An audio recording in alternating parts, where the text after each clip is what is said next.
Very good evening to all of you, all the Damsonians, part of Dam's visual treat. Right, I'm the last lecture for the day, but I'm going to ensure that it's going to be worthwhile for you sitting through the lecture, right? And the lecture might, yes, finally Suraj is connected at the right time. Yes. All right, so finally, we're here with the OBGY session. Before the session, a little caution note, and that is the session might seem exhaustive, right? Which means you should be ready to write. I start the session with one-liners. I don't know what you know about the one-liners, but I assure you that most of it might be repeated as it is in your AIPG and DNB exams.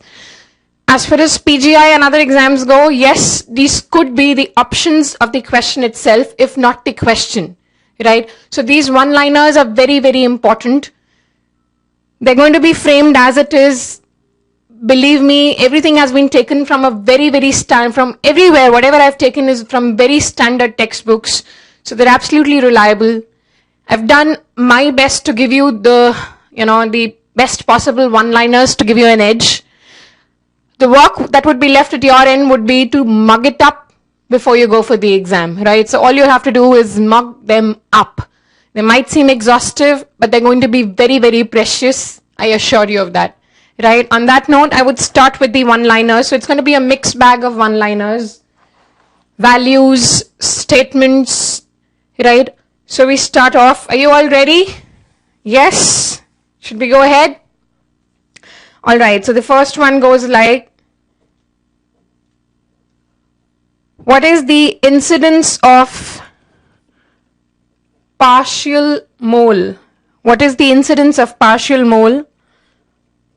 1 per 695. Incidence of partial mole 1 per 695. What is the incidence of complete mole? 1 per 1945.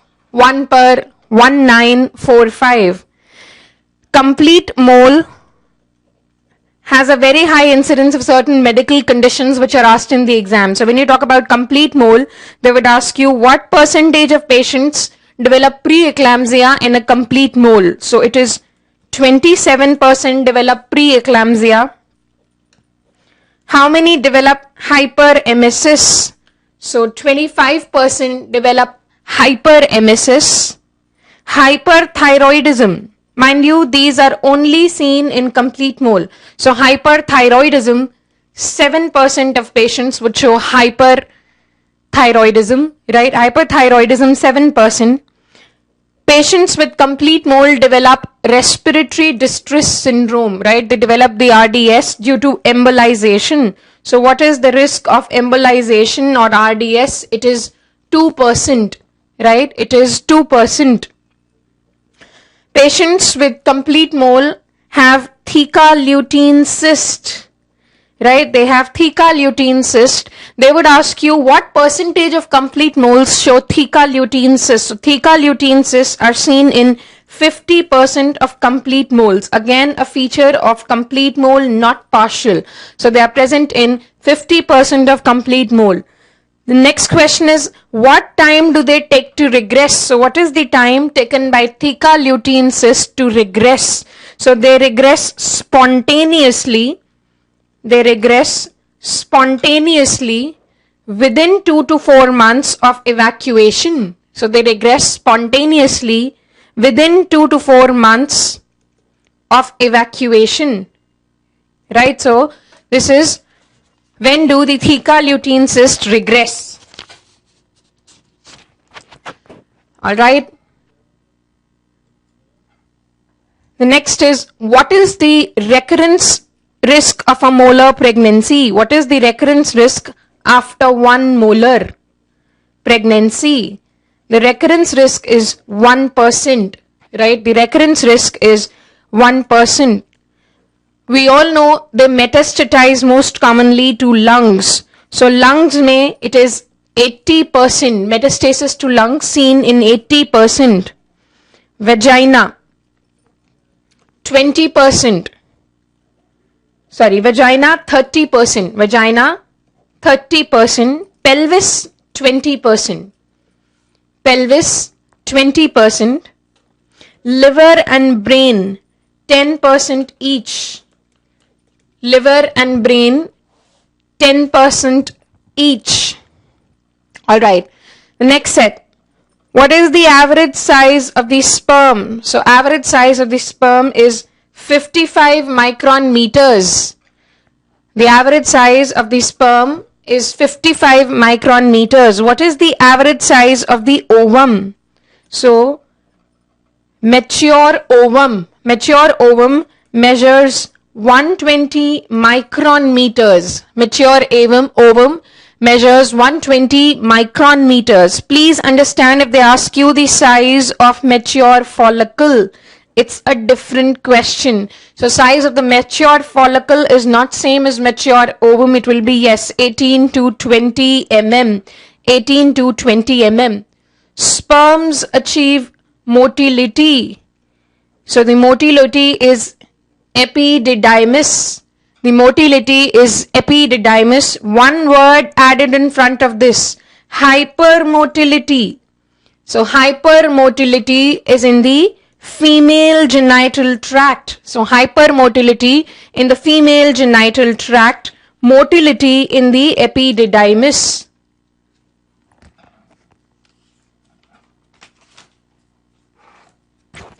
Capacitation. Capacitation, please understand, begins in cervix, but major part of capacitation is in the fallopian tube. So if you have to pick one, we go with FT, right? So the major part in the FT, and the time taken for capacitation is 6 to 7 hours. The time taken for capacitation is 6 to 7 hours, right? Again, we switch over to value-based questions. What percentage of pregnancies terminate as spontaneous abortion? So what percentage of pregnancies terminate as spontaneous abortion? 15 to 20%. So 15 to 20% terminate as spontaneous abortions. What percentage of abortions occur in first trimester? So 80% of all abortions occur in the first trimester, right? What is the recurrence risk of ectopic after one previous ectopic? What is the recurrence risk of ectopic after one previous ectopic? 10 to 15%. 10 to 15%. No, 30 is after 2. Right. We all know that the classic triad of ectopic is pain, amenorrhea and bleeding. It is pain, amenorrhea and bleeding. But the classic triad is present in how many percentage of patients? So classic triad is present in 50% of ectopic pregnancies. The triad is present in 50%. We all know patients with ectopic can present with adnexal mass. Patients with ectopic can present with adnexal mass. So what percentage of ectopics present with an adnexal mass? What percentage of ectopics present with an adnexal mass? It is 50%, right? So the classic triad is present in 50% of ectopics, and 50% of patients of ectopic will present with an adnexal mass. Alright, I'll try and go slow, Guntur.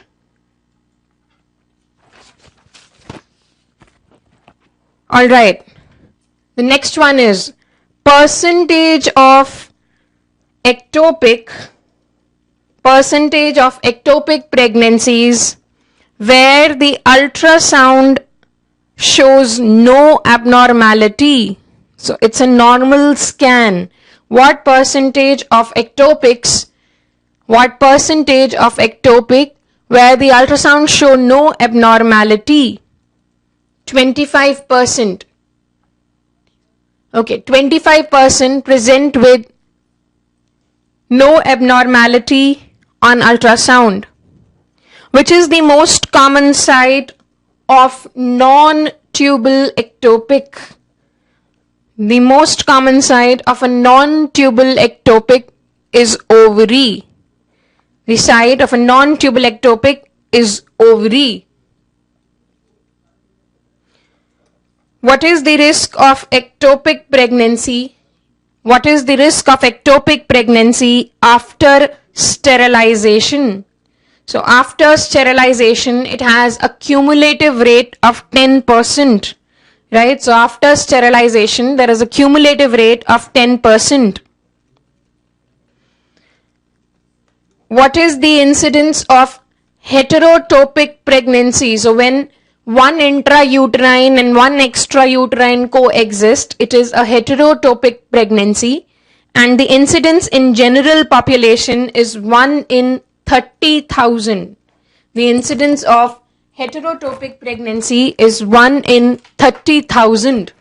But nowadays we are doing a lot of IVF, in vitro fertilization or assisted reproductive techniques, and these carry a higher risk of heterotopic pregnancies. So our next question is, what is the incidence of heterotopic pregnancy with IVF? So in patients who've undergone IVF, the incidence is 1 in 100 or 1%, right? 1 in 100 or 1%. In general, what is the incidence of ectopic pregnancy? What is the incidence of ectopic pregnancy? 2%. The incidence of ectopic in general is 2%. Whereas again, if we talk about IVF or assisted reproductive techniques, in IVF or assisted reproductive techniques, the incidence of ectopic is double, 4%. So 2% for the general population and 4% for the IVF cycles or assisted reproductive techniques. All right. How long does the process of ovulation take? So the process of ovulation takes 2 minutes. The process of ovulation takes 2 minutes. After ovulation, the oocyte, the oocyte reaches the ampulla in what time? After ovulation, the oocyte reaches the ampulla in what time? It reaches the ampulla in 15 to 20 minutes. So the process of ovulation 2 minutes, and it reaches the ampulla in 15 to 20 minutes. The fertilizable lifespan of ovum, 24 hours. Fertilizable lifespan of ovum, 24 hours. Fertilizable lifespan of sperm, 72 hours. Fertilizable lifespan of sperm, 72 hours. Which hormone is responsible for resumption of meiosis 1? Which hormone is responsible for resumption of meiosis 1? Yes, it's the luteinizing hormone. It's the luteinizing hormone. Embryonic period is from 3 to 8 weeks post fertilization. The embryonic period is from 3 to 8 weeks post fertilization. Yes. Conceptus. The conceptus reaches the uterus in what form? So there are 3 answers and they might come as different questions. So it reaches the uterus as morula, that is one form. Second, it reaches the uterus in 8 cell stage. Yes, it is not 16, it is the 8 cell stage. The individual cells are called as blastomeres. Put together, they are called as morula, but the individual cell is blastomere. So conceptus enters the uterine cavity as morula is one answer. 8 cell stage is the second answer, and as blastomeres is the third answer. Right? All right. On what day is blastocyst formed? On what day is blastocyst formed? Day 5 post fertilization. Day 5 post fertilization. When is zona pellucida lost? When is zona pellucida lost? Again, day 5 post fertilization. Day 5 post fertilization. When does implantation begin? When does implantation begin? Day 6 to day 7. So if you have to pick one, 6 is the answer. Yes. So implantation begins by day 6 to day 7 or simply day 6. When is implantation completed? It is completed by day 10. Implantation is completed, yes, by day 10. Alright, again, 2 values. What percentage of ectopic pregnancies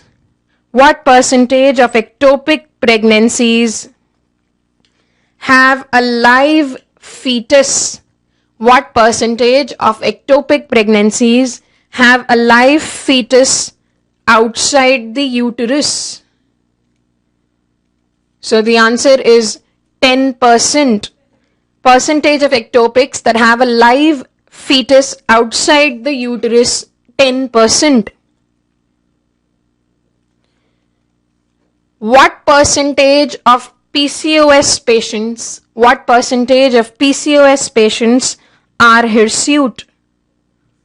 70%. What percentage of PCOS patients are hirsute? 70%. What percentage of PCOS patients are obese?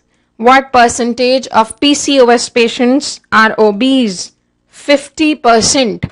So 50% are obese, 70% are hirsute.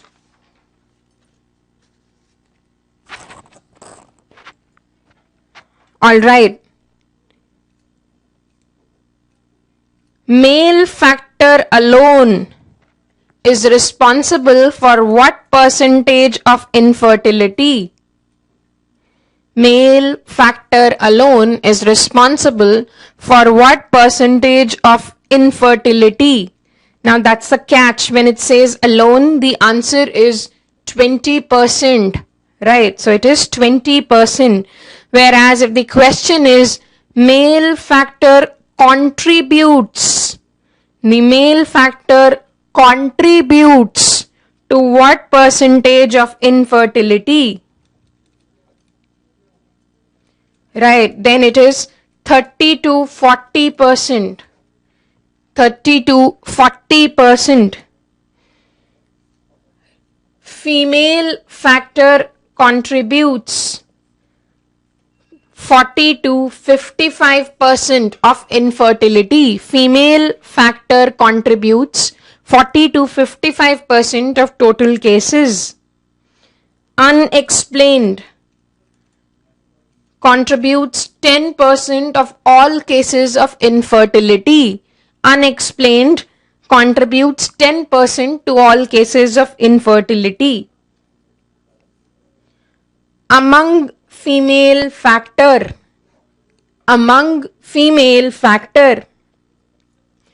ovarian and tubal factor infertility both contribute 20 to 40%. Female factor, ovarian and tubal both contribute 20 to 40%.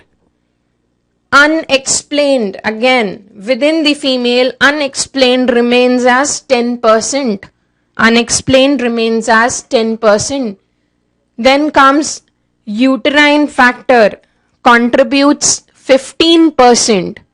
Uterine factor contributes 15%, and the least contribution is by cervical factors or 5%. The least contribution is by cervical factor 5%.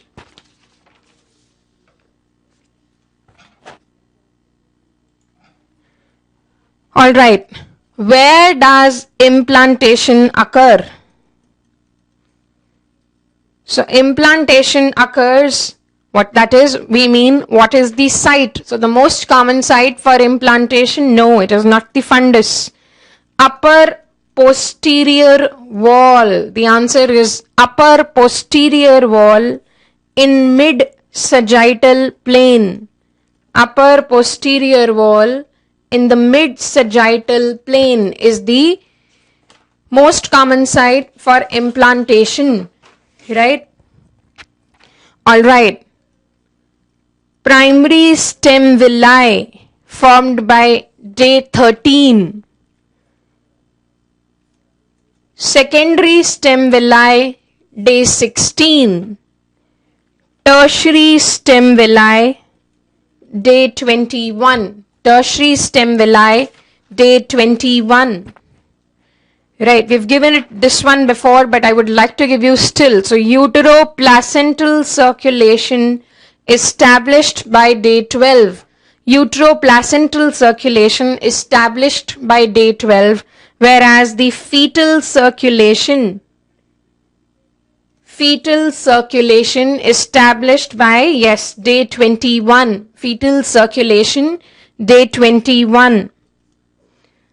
The first germ layer to be formed is mesoderm on day, not mesoderm, I'm sorry, my mistake. The first germ layer to be formed, endoderm. It's the endoderm, yes, by day 7.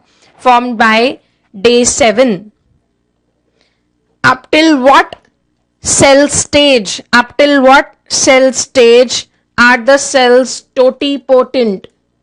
So up till what cell stage are the cells totipotent? Then this is the 8 cell stage.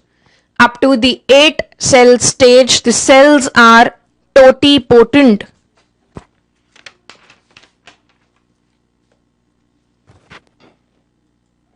All right, then all the three germ layers are formed by day 21. All the three germ layers are formed by day 21. Trophoblast is formed by day 8. Yes, trophoblast day 8. Amnion day 8. Amnion day 8. Also please remember, now the source of amnion is not trophoblast, it is fetal ectoderm. So that's a change in the answer. Yes, it's not trophoblast, it is the fetal ectoderm. Chorion appears by day 10 to day 11. Chorion appears by day 10 to day 11. Yes. All right. Again, the mixed bag of values. What is the incidence of azoospermia? So in general, what is the incidence of azoospermia? 1%. The incidence of azoospermia is 1%.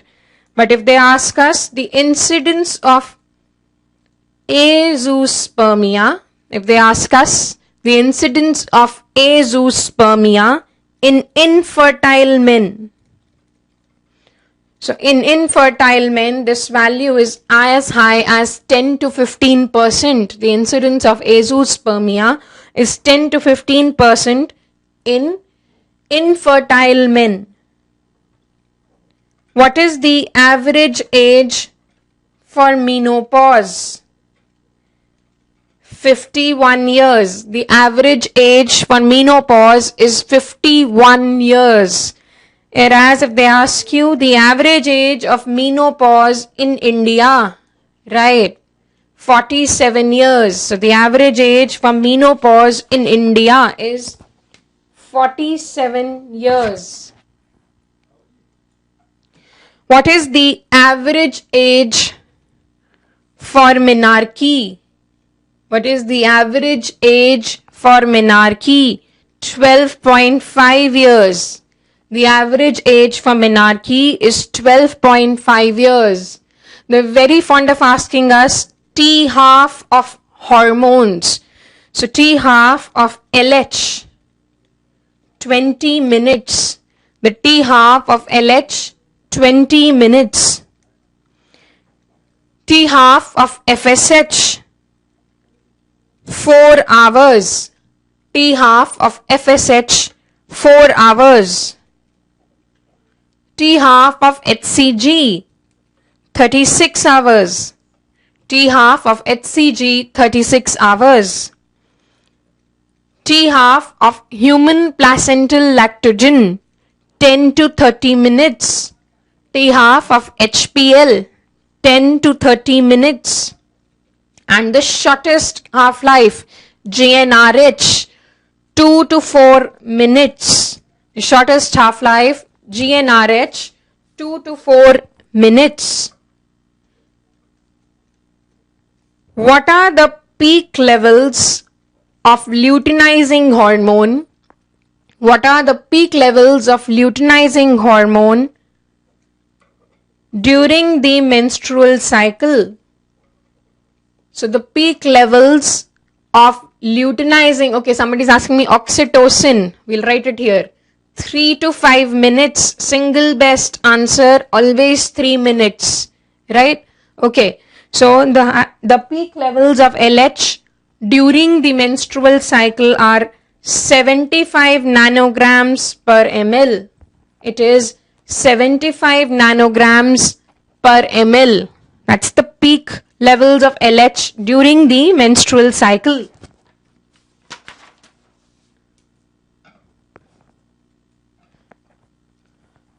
All right. What stimulates the release of testosterone from Leydig cells in the fetus? So what stimulates the release of testosterone from Leydig cells in the fetus?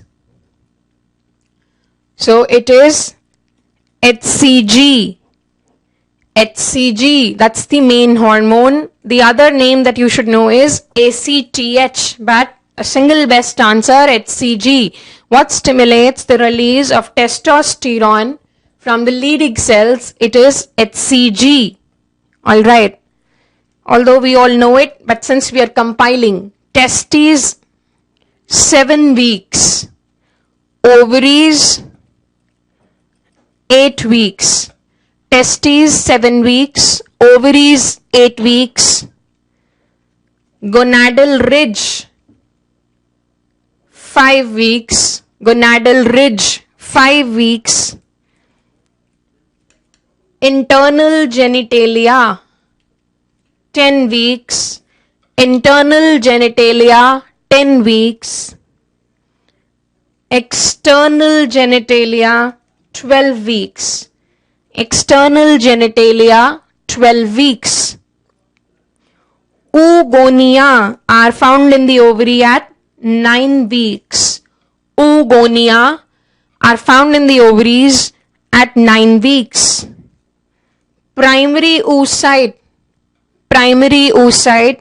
found in the ovary at 12 weeks. Primary oocyte 12 weeks. Oogonia 9 weeks. Since it's a change, we will give it again. PGCs, primordial germ cells, are now considered to be derived from epiblast. The answer is not yolk sac. No, it is not endoderm, it is not yolk sac. So PGCs are epiblast or ectodermal in origin. They are derived from epiblast or ectodermal in origin. Right. 20 weeks intrauterine life, 7 million oocytes. Term, 2 million oocytes. Puberty, 400,000. Puberty, 400,000, out of which 400 ovulate,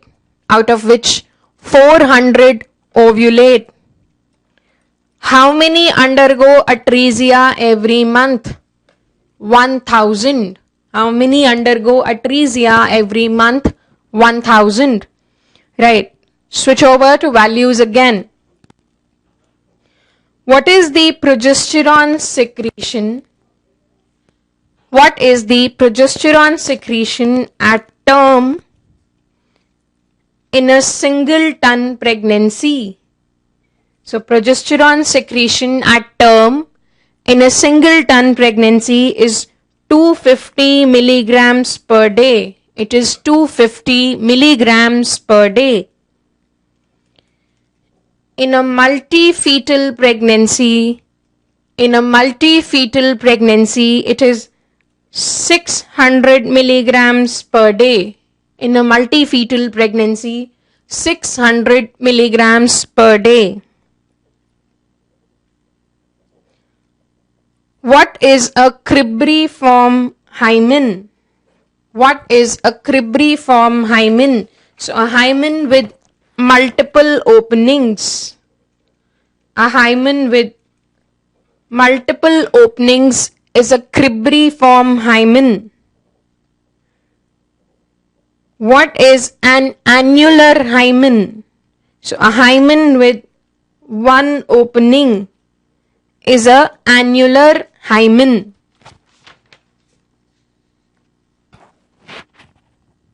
The third term we use is septate hymen. So a hymen with two openings,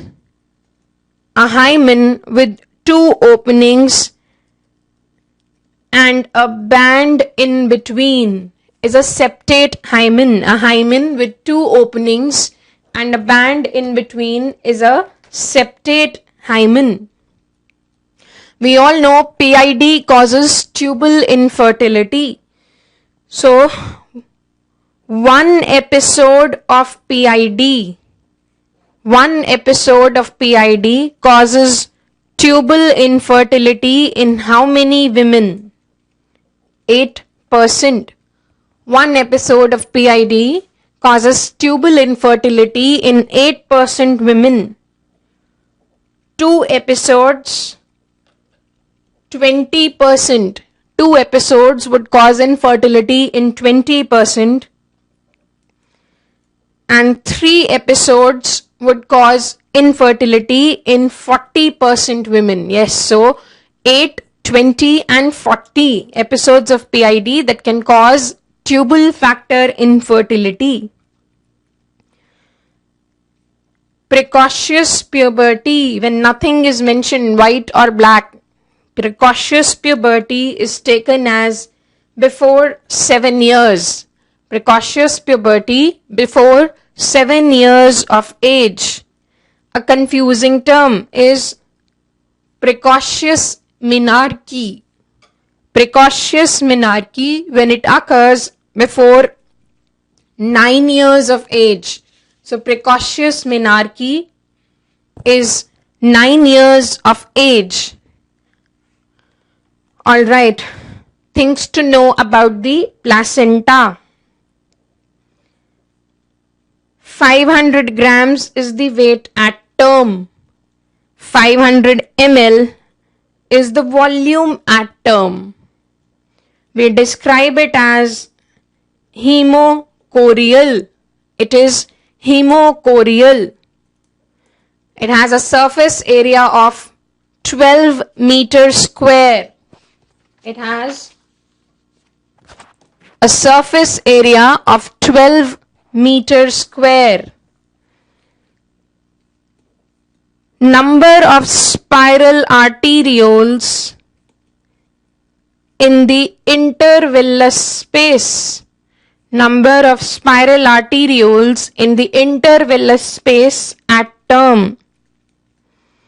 120. Oxygen saturation of the intervillous space. 65 to 75% oxygen saturation of the intervillous space, 65 to 75%. Placenta to fetal weight at term, 1:6. At what POG they are equal? So placental weight equal to fetal weight at 17 weeks. They are equal at 17 weeks. So placental weight is equal to the fetal weight at 17 weeks. Functional unit of placenta is a lobule. Functional unit is a lobule, and therefore one lobule is supplied by one truncal artery. One lobule and not lobe is supplied by one truncal artery. Right. Functioning of placenta. Functioning of placenta is determined by HPL. The functioning of placenta is determined by HPL. HPL is detected in the serum of the mother, so detected in maternal serum at 3 weeks of POG. Detected in the maternal serum as early as 3 weeks of POG. Whereas peak value, it is the peak value of HPL at 34 to 36 weeks. Peak value of HPL 34 to 36 weeks. Placenta, although it's not tough, but still there is confusion. Placenta takes over the function of corpus luteum. Placenta takes over function of corpus luteum at 8 weeks. Best possible answer is a range of 8 to 10. Single best answer, no, it is 8 weeks.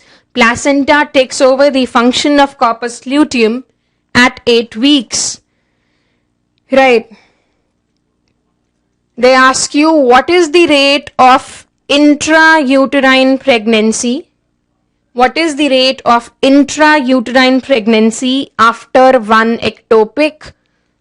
So it is not simply 100 minus the recurrence rate. No. So the rate of intrauterine pregnancy after one ectopic is 40%.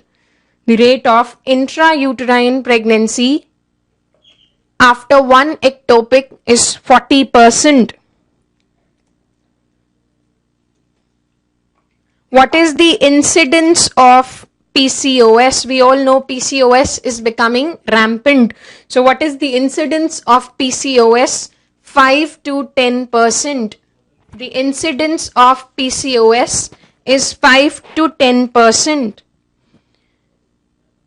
Patients with PCOD have the metabolic syndrome. Patients of PCOD have the metabolic syndrome. So this is HDL less than 50 milligrams per deciliter. HDL less than 50 milligrams per deciliter. Triglycerides more than 150 milligrams per deciliter. Triglycerides more than 150 milligrams per deciliter. Waist more than 35 inches. Waist more than 35 inches. A blood pressure of more than 130 by 85 millimeters of mercury. 130 by 85 millimeters of mercury. Fasting glucose between 110 to 126.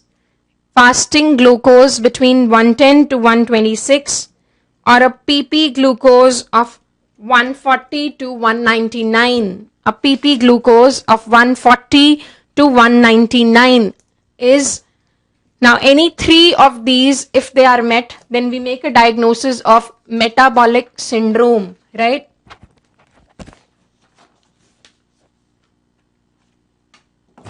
Okay, next. Which factor is required for implantation? Which factor is required for implantation? This is called as the leukemia inhibiting factor. Right? So it is the leukemia inhibiting factor. Leukemia inhibiting factor. Diastolic flow in the umbilical artery.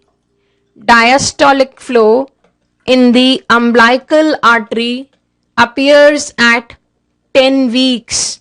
Usse pehle there is no diastolic blood flow in the umbilical artery. So it appears at 10 weeks. At what POG does decidua capsularis and parietalus fuse?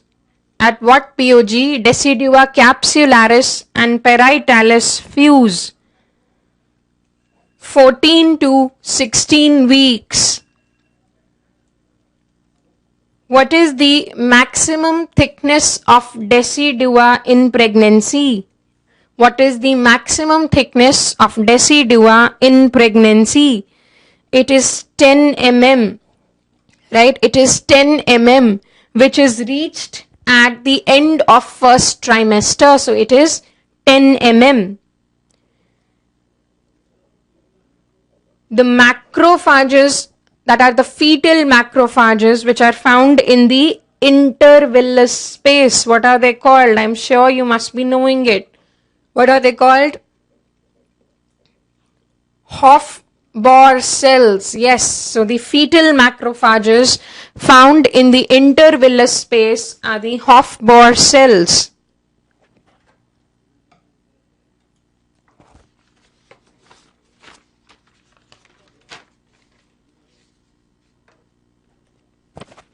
Alright, just to put them together, the uteroplacental circulation,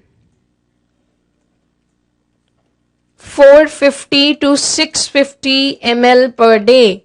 450 to 650 ml per day. This is 90% of uterine blood flow.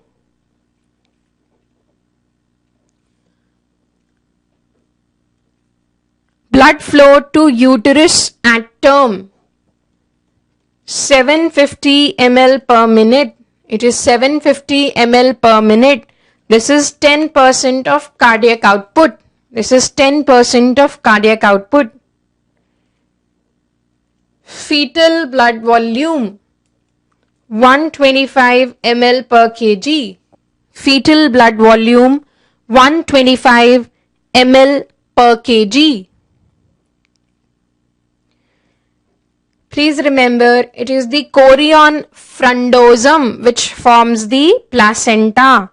It is the chorion frondosum which forms the placenta. Right? Now, I think we all know this. What is the trigger for ovulation in a normal cycle? So, the trigger for ovulation in a natural cycle is luteinizing hormone.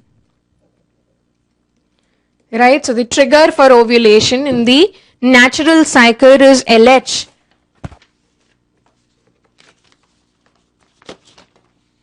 Now, why we want to know this? Because there are a lot of assisted reproductive techniques that we are doing now. So we have come to questions about art. So what is the trigger used in assisted reproductive techniques. So what is the trigger for ovulation used in ART cycles? It is HCG. It is the injection HCG. Alright, it is not CC, HCG. 5,000 or 10,000 international units is the dose which is used. So trigger in assisted reproductive techniques is HCG. 5,000 to 10,000 international units. You all know that ovulation after the LH surge. So 36 hours after LH surge there is ovulation. 12 hours after the peak there is ovulation. The same question we get for HCG. So once you do or give a trigger of HCG, when would we do ovum pickup? This is what they will ask you. When do you do ovum pickup after HCG trigger? The answer is 36 hours. Ovum pickup is done 36 hours after the HCG. When is the trigger given? The trigger is given when there are two follicles, or we would write more than or equal to. More than or equal to two follicles which are more than or equal to 18 mm in size. So we would give a trigger when there are at least two follicles of 18 mm or more in size. Also we would give the trigger only when the ET is 8 mm. So the criteria for IVF or assisted reproductive techniques is given when the ET is 8 mm. When does first cell division occur? When does first cell division of embryo, so the embryo that we have formed artificially, when does the first cell division of the embryo occur? So 20 hours after fertilization. The first cell division takes place 20 hours after fertilization, and subsequently it takes place 12 hourly. So first cell division, ET is endometrial thickness. ET is endometrial thickness. The first cell division of the embryo takes place after 20 hours, and subsequently it will take place 12 hourly.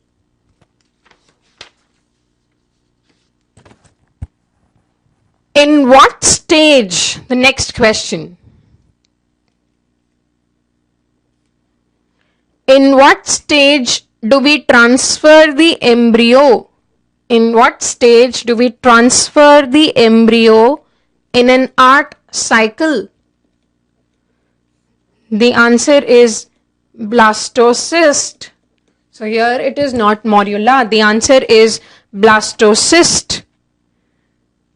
What is the maximum number of embryos that can be transferred?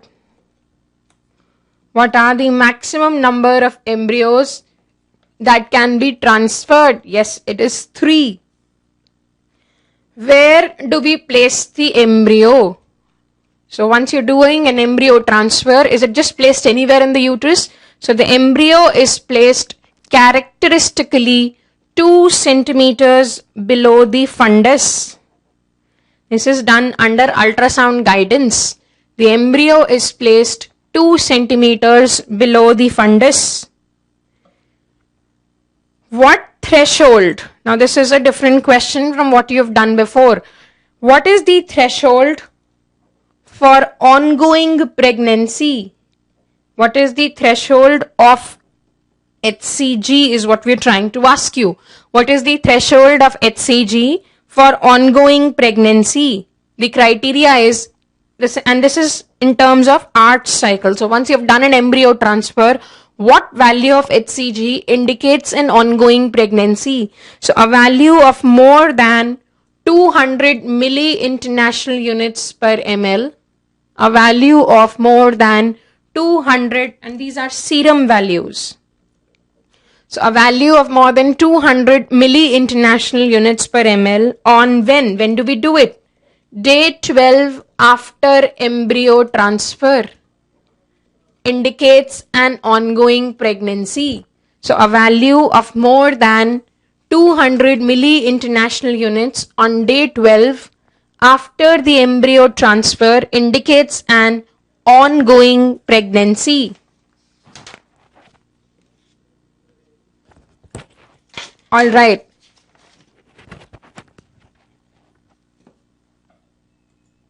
We all know about ICSI, intracytoplasmic sperm injection. So when do we offer ICSI? So ICSI is offered if the sperm count is less than 5 million.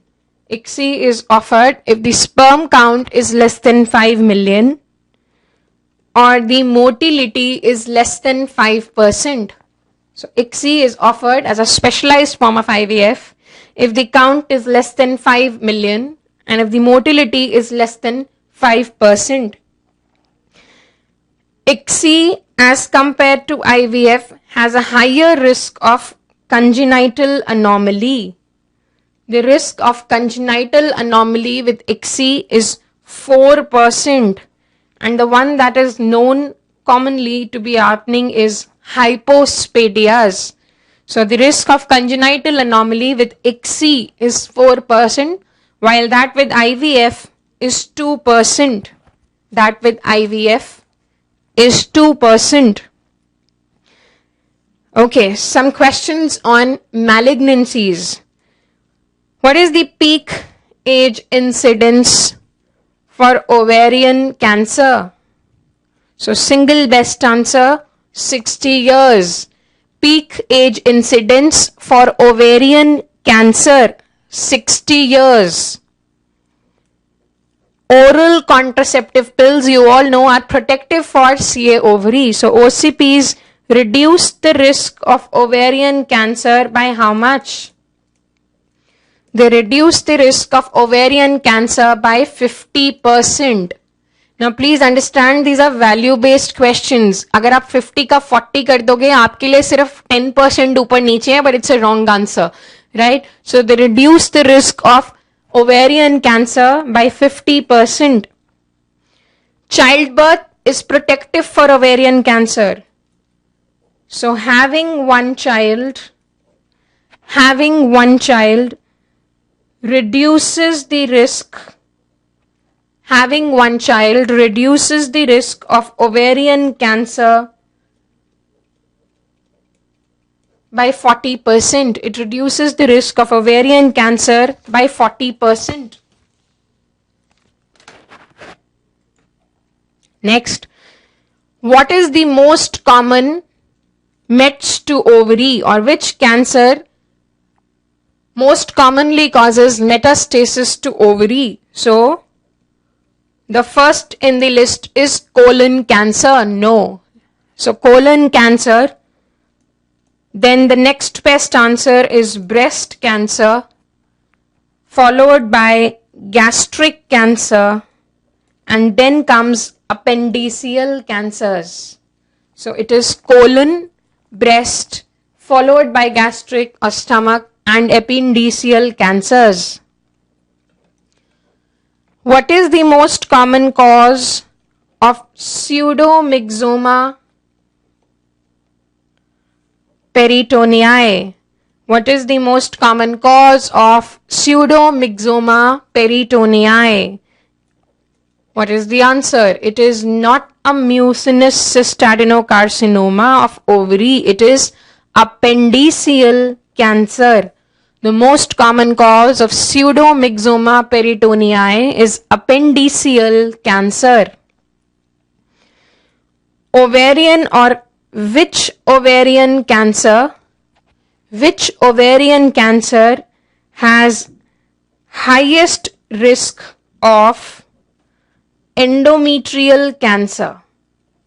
Which ovarian cancer has the highest risk for endometrial cancer? Now that's again a catch. The answer is not granulosa. It is an endometrioid epithelial ovarian cancer, and the risk is as high as 20%. No. So which ovarian cancer has the highest risk of endometrial cancer? endometrioid epithelial ovarian cancer, the risk is 20%. Which ovarian cancer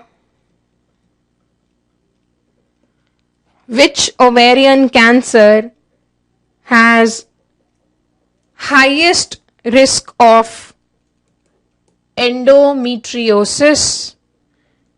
Which ovarian cancer has the highest risk of endometriosis? Now again, it's a catch. It is not endometrioid. Now the answer is clear cell. The answer now is clear cell cancer.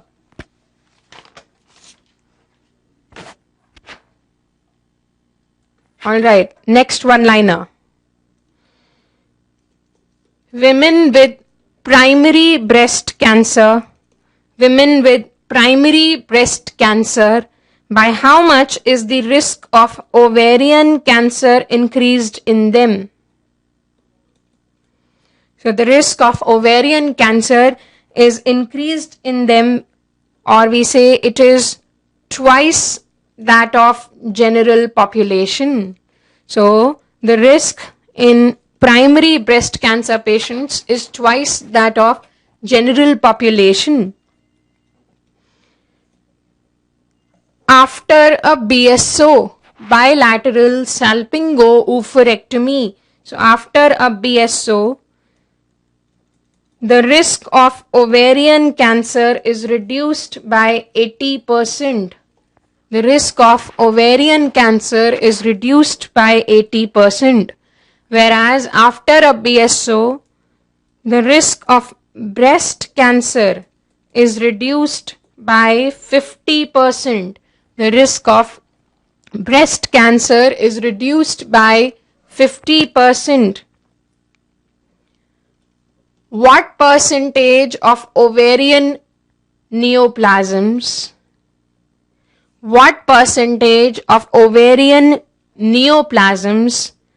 are malignant in A, post-menopausal women, and B, pre-menopausal women?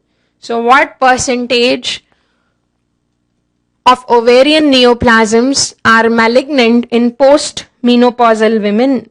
30%. And what percentage of ovarian neoplasms are malignant in pre-menopausal women? It is 7%, right? It is 7%. Again, something new. I'm not answering your questions right now. You have to attend the classes for that. Shimla, I think I must have told you. Alright, ovarian cancer. Something new that you don't know is ovarian cancer is of two types as well. Type 1 and type 2. The type 2 are more aggressive. And they are associated with which gene? So type 2 ovarian cancer are associated with P53, whereas the type 1 ovarian cancers are associated with KRAS. So type 1 associated with KRAS, type 2 with P53. In general, which is the most common gene mutation in gene involved in ovarian cancer? Which is the most common gene involved in ovarian cancer? It is P53. Again, in general, yes, it is P53. But type specific, type 1 is KRAS, type 2 is P53. Now, if two first degree relatives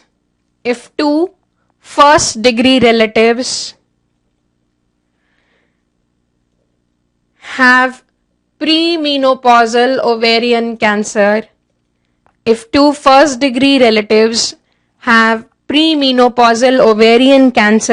what is the risk in the female? So the risk in the female is increased by 35 to 40%. If two first degree relatives are affected with premenopausal ovarian cancer, the risk increases by 35 to 40%. If a single first degree or a single second degree relative is effective, if a single first degree or a single second degree relative is affected with premenopausal ovarian cancer, then the risk increases by 10%. Then the risk in the female increases by 10%. So if it is single first degree or second degree relative. A third modification, if a single postmenopausal first degree relative has ovarian cancer, by how much is risk increased? By how much is risk increased? So if there is one or a single postmenopausal first degree relative who has ovarian cancer, the risk, by how much is the risk increased? The answer to this question is no increased risk, because this represents a sporadic case. This is not familial, since it is a postmenopausal ovarian cancer. It is not familial. Right. We switch over to some more obstetric facts. Although we know it, weight of uterus at term, 1000 gram. Weight of uterus immediately after delivery, again 1000 grams. Alright, fetal gross body movements. Fetal gross body movements appear by 8 weeks. Gross body movements appear by 8 weeks. Fetal breathing movements as early as 11 weeks. Breathing movements as early as 11 weeks. Fetal swallowing, 10 weeks. Fetal swallowing, 10 weeks. Urine production, 12 weeks. Urine production, 12 weeks. Passage of meconium, 16 weeks. Passage of meconium, 16 weeks.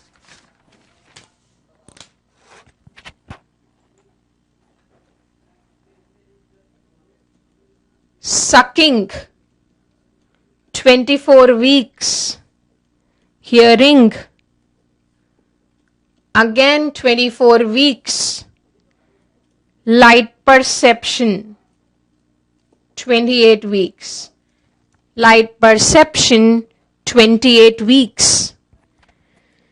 Alright, some new ones now again. What is the average age for endometrial cancer? The average age for endometrial cancer, again single best answer, 60 years. Single best answer, 60 years. What percentage of what percentage of patients with endo-CA are asymptomatic?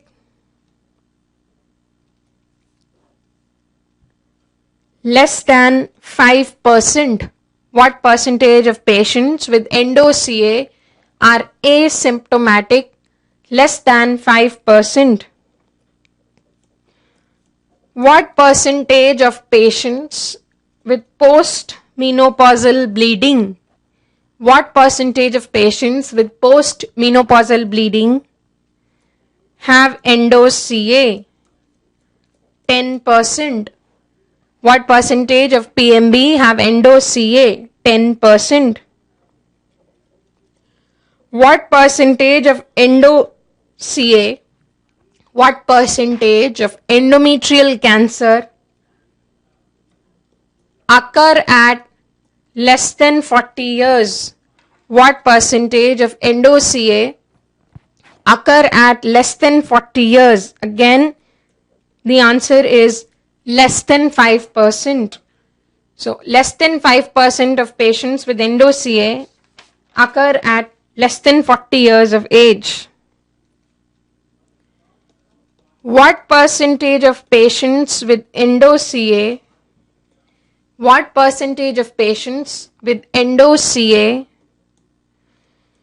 have abnormal pap smear? 50%. What percentage of patients with endo-CA have abnormal pap smear? 50%. What is the incidence of premature menopause? So premature menopause is when it occurs at less than 40 years. The incidence of premature menopause is 1%. It is 1%. Type 1 endo-CA are associated with P10 and KRAS. Type 1 endo-CA are associated with what genes? P10 and KRAS. P10 is the first one to go. Type 2 endo-CA are associated with P53. Type 2 endo-CA are associated with P53. Alright. OCPs reduce the risk of endo-CA. OCPs reduce the risk of endo-CA by 60%. They reduce the risk of endo-CA by 60%. What percentage of patients or what percentage of perimenopausal women, what percentage of perimenopausal women have vasomotor symptoms? So vasomotor symptoms are the most common symptoms and they happen in 75% of perimenopausal women. Right, so the answer is 75%. Vasomotor symptoms are because of vasomotor symptoms. What is the cause? The cause is estrogen withdrawal.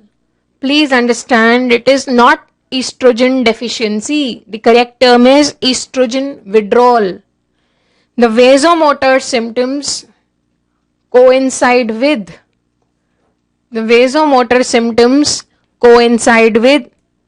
LH surge. They coincide with LH surge. What is the incidence of ovarian cancer? What is the incidence of ovarian cancer in children and adolescents? So what is the risk of ovarian cancer in children and adolescents? Less than 2%. It is less than 2%. What percentage of ovarian tumors in childhood are germ cell tumors? 70%. What percentage of ovarian tumors in childhood are germ cell tumors? 70%. What is the most common gynecological problem? What is the most common gynecological problem in childhood? It is vulvovaginitis. The most common gynecological problem in childhood is vulvovaginitis. Automatically, the next question is, which is the most common vaginitis in childhood? The answer is non-specific, which is same as saying that it is bacterial. So which is the most common vaginitis in childhood, non-specific or bacterial?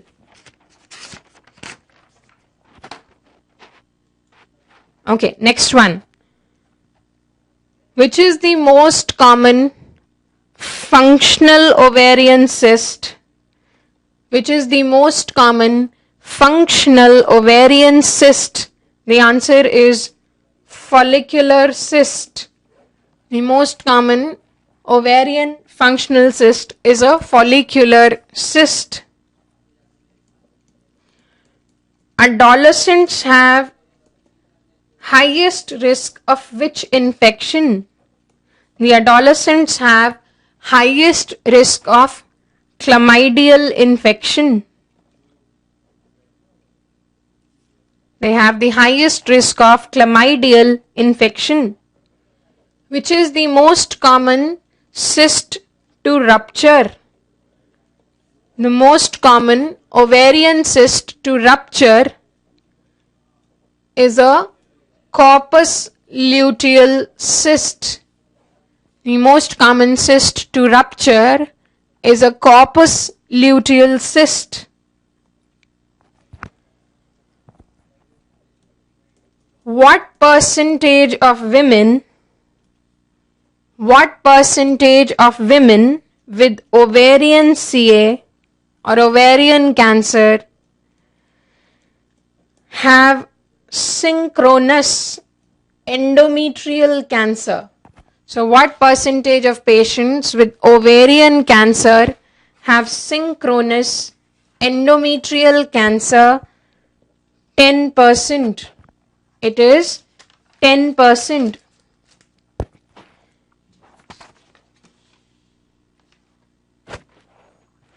We then go on to incidence of certain complications in pregnancy. We are very fond of asking this. They asked it in AIPG 2014 as well. So abruption, 1 in 200. Placenta previa, 1 in 300. Adherent placenta, 1 in 210. Adherent placenta, 1 in 210.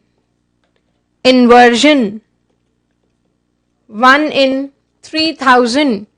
Inversion, 1 in 3000.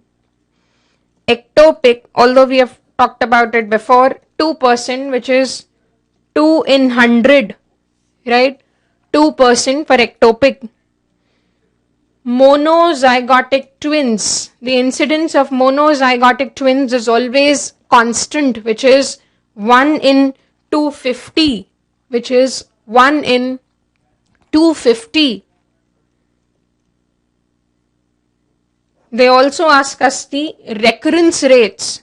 So, pre-eclampsia, 40%. GDM, 40%. HELP syndrome, 26%. HELP syndrome, 26%. Abruption, 12%. Abruption, 12%. Placenta previa, 5%. Placenta previa, 5%. Preterm labor, 16%. Preterm labor, 16%.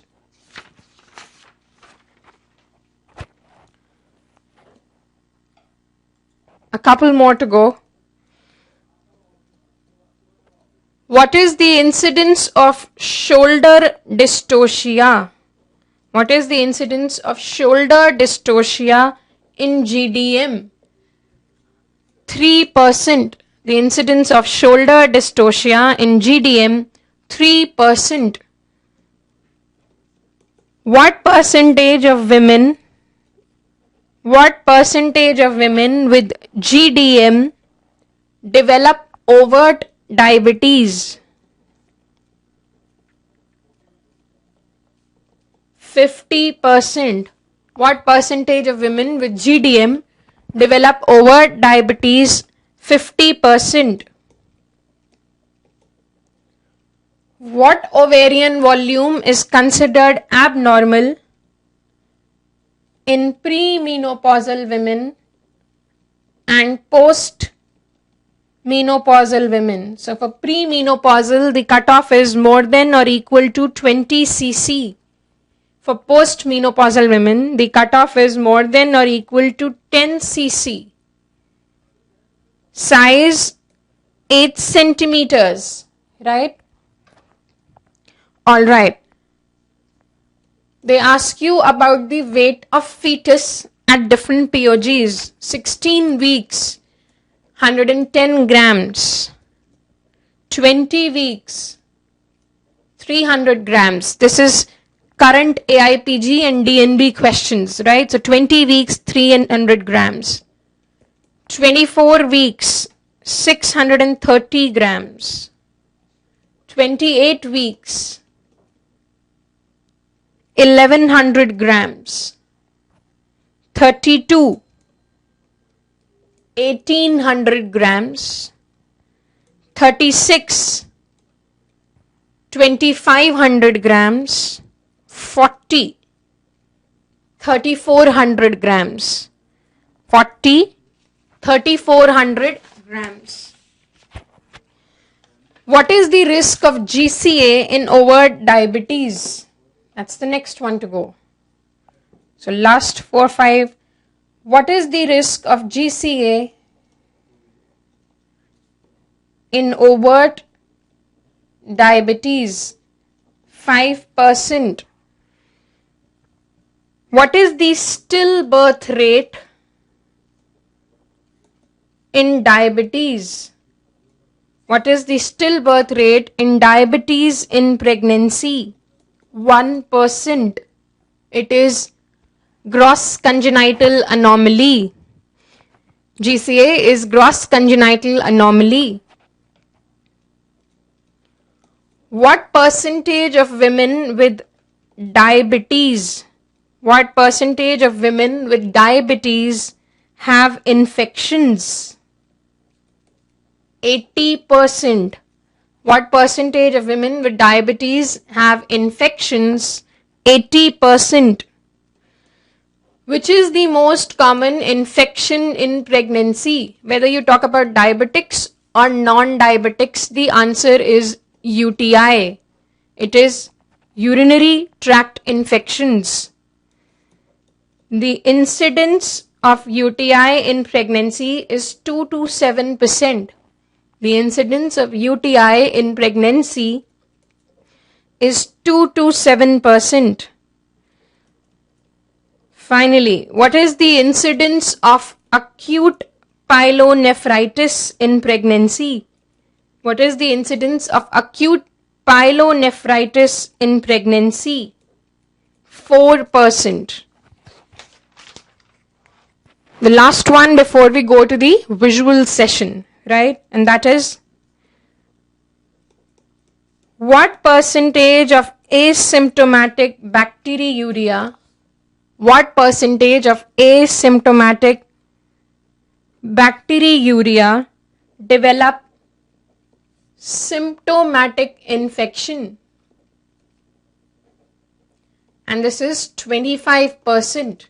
What percentage will develop symptomatic infection? It is 25%. Alright, with that we conclude the session on one-liners, right? We would now go on to the visuals, right? We would now go on to the visuals. Now, I've done the best possible compilation that I can, and believe me, most of it would come as it is, either in the form of options or as direct questions themselves. Learn them up, mug them up, as I said before the session, that is what is required at your end. This is what you should revise in the last 1 week. As you keep asking us, what do you revise, what do you revise? DVT is what you revise, right? We go on to the visual sessions. Now, the first visual, please. Right. The first visual that we have, you have to identify the sterilization procedure. This is identify the sterilization procedure. Now, when you talk about this one is Pomeroy. Can we see the second one as well? Because we need to differentiate the two. This one is modified Pomeroy. Have a look again and then I will discuss about them. No, the one that you're seeing right now on the slide is modified Pomeroy. The difference is that in modified Pomeroy, yes, I know there's a lag, so we're holding on. Don't worry. The one that is on your screens now is modified Pomeroy. On your screens now is modified Pomeroy. In modified Pomeroy, please see we make one loop, but ligation is done at 2 points in the loop. Ligation is done at 2 points in the loop. Then it is modified Pomeroy. Slide 1, please. Image 1. This is what you have now on your screens is Pomeroy. So what you have now on your screens is Pomeroy. Here we again make a loop, but ligation is done at a single point at the base of the loop. That is how you identify. So if ligation is done at a single point at the base of the loop, it is Pomeroy. If the ligation is done at 2 points in the loop, it is modified Pomeroy. Now let's talk about what could be the questions from these two visuals. Right. So the first one is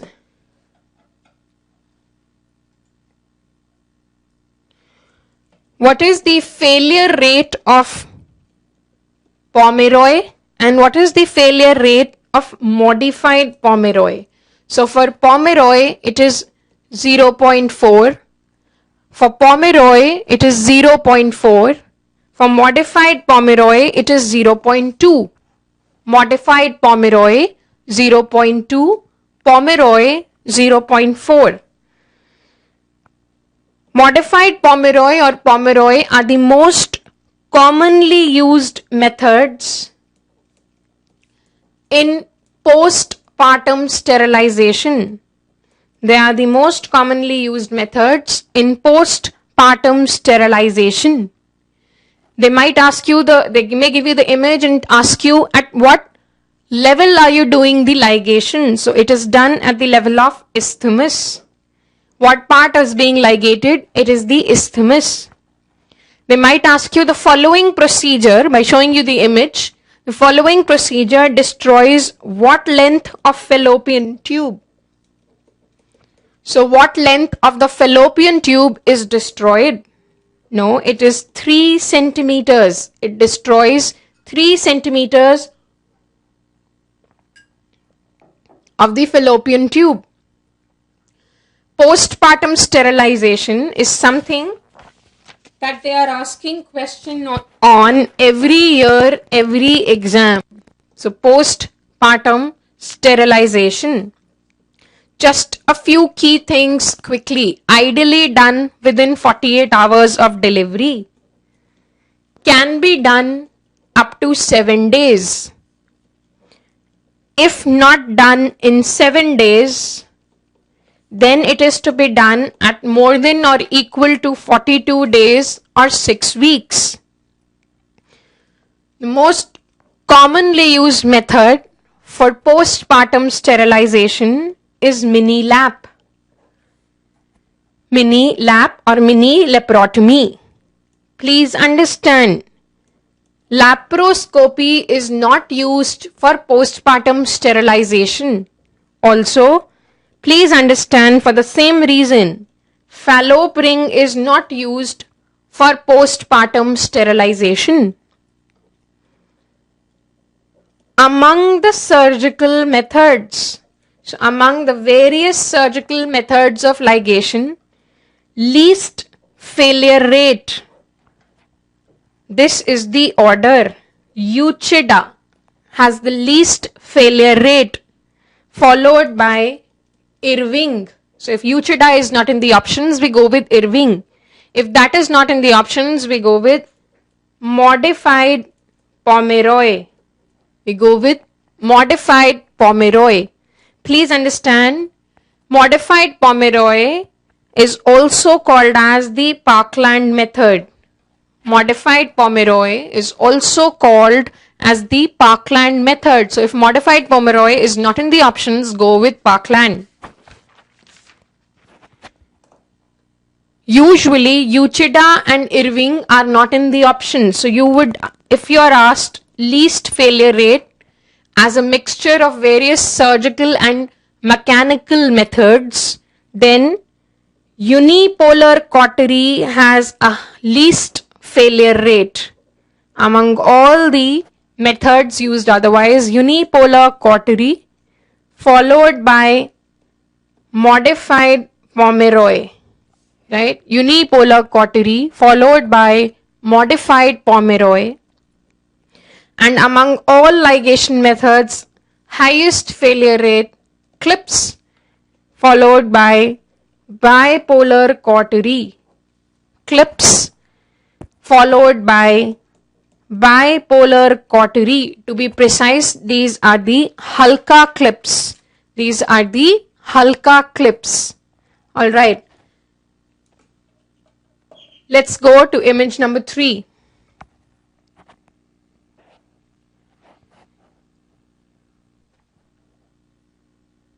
Right.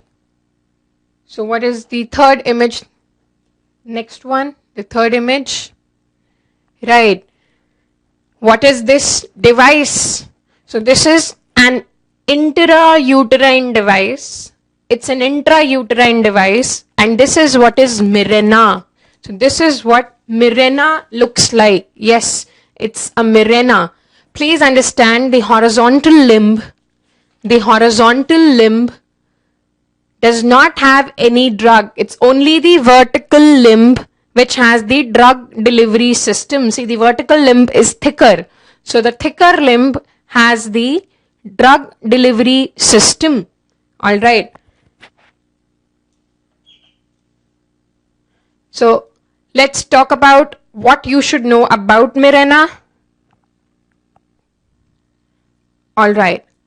So when you talk about Mirena, again standard things, but you must know them. It has 52 milligrams of levonorgestrel. The release rate is 20 micrograms per day. It has to be used for a period of 5 years. The answer is not 10 years, it is 5 years. It has a failure rate of 0.2. It has a failure rate of 0.2. Then it lowers blood loss during menses. It lowers blood loss during menses. If they show you the device and ask you what is the main mechanism of action, so be it a copper T or be it a Mirena, the main mechanism of action is inhibition of fertilization. Please understand, it is not implantation, it is inhibition of fertilization. Also, please understand, Mirena is one intrauterine device which rather reduces the risk of PID. Mirena reduces the risk of PID. As per WHO, when is there maximum risk of infection? When is there a maximum risk of infection with an intrauterine device? This is within 20 days of insertion. Yes, it is within 20 days of insertion. That's right. A new question. What should be the minimum length of the uterine cavity? What should be the minimum length of uterine cavity so as to place an intrauterine device. So be it copper T or be it a Mirena, the minimum length of the uterine cavity to put an intrauterine device is 6 centimeters. No, it is not 25 mm. It is 6 centimeters. The depth of the uterine cavity should be at least 6 centimeters. Alright? Okay. Let's go on to the next visual. Let's see what we have now. Alright. Now this device,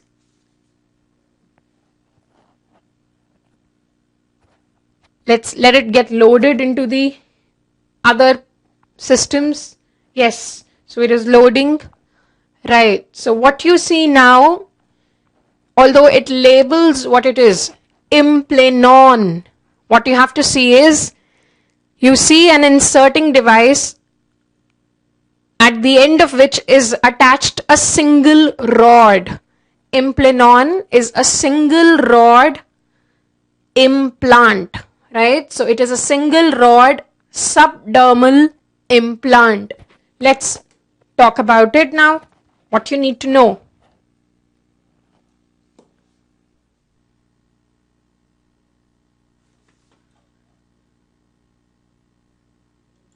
All right. Please understand the implanon is now called as nexplanon. So it's the same thing. Implanon is now called as nexplanon. The difference is this was not radio opaque, whereas nexplanon is radio opaque. So now the ones that are being manufactured are called as nexplanon, but they are the same things. I said it is a subdermal implant. It has etonogestrel. Etonogestrel is a derivative of desogestrel. Etonogestrel is a derivative of desogestrel. This device has 68 milligrams of levonorgestrel, which is released at the rate of 67 micrograms per day. Released at the rate of 67 micrograms per day. The rod is 4 centimeter long. The rod is 4 centimeter long.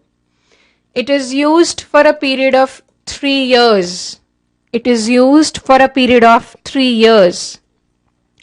Implants have the least failure rate among all contraceptive devices. Implants have the least failure rate among all contraceptive devices, and it is 0.05, not 0.1, 0.05%. 0.05% is what is the failure rate of the implants, right? All right, next image please.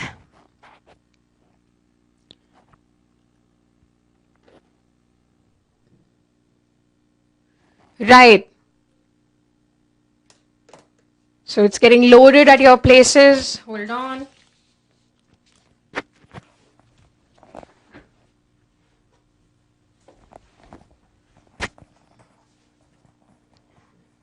Yes, so now it is there on your screens. What type of uterine anomaly is this? Who's going to tell me? What type of uterine anomaly is shown in the figure? Which type of the uterine anomaly is shown? Are they both the same? So Hubli is giving me an answer. Right, so all right. So now I tell you, A and B both are bicornuate uteri. A and B both are bicornuate uterus. Please don't worry, implanon has come on your slides. Don't worry, it's coming back. Right. So both A and B are bicornuate uterus. Please don't get confused. Whenever you see a uterus where there is a dip in the fundus. Can you all appreciate the dip at the level of the fundus? Yes. Can you appreciate the dip at the level of the fundus? Yes. So when it is a dip at the fundus, it is a bicornuate uterus and not a septate uterus, right? So this is a bicornuate uterus, right? Please appreciate there is a dip. The only difference between A and B is that the dip is complete in A, whereas it is a partial bicornuate uterus in figure B. Both are bicornuate. Also, the third thing that you have to identify, how many cervices do you see in figure A? How many cervices or cervix do you see in figure A? Yes, so all of you need to appreciate this, that they have a single cervix, right? There is a single cervix. So please understand, this will help you differentiate from the next image. Right. It's loading, slowly. Right, we have it there. Does it also look like bicornuate to you guys? Does this look like bicornuate? Yes, so this is a didelphius. No, that's the problem, Jabalpur. This is not a bicornuate bicolus. It's a didelphius. There are two separate uterine cavities with two cervices, right? So this is a bicornuate. This is not a bicornuate uterus. It is a uterine didelphius. So this is a uterine didelphius. All right. The next image, please. Right. Now this is the third one. Which Mullerian anomaly is this? Which Mullerian anomaly are you seeing now? Yes, so can all of you appreciate now? There is no dip at the fundus. The fundus is normal. Yes, the fundus is normal. So this is a septate uterus. Yes, so these are the three common anomalies that you see in which you can get confused between the three. Right? A unicornuate, you will never get confused. But these three, you get confused. So septate, the fundus is normal. Didelphius is dividing the cervix as well into two separate uteri. Right? So there are two uteri in a didelphius. And then you have a bicornuate where the fundus is dipping. Right? Now we need to discuss what could be the questions related to these images. Right?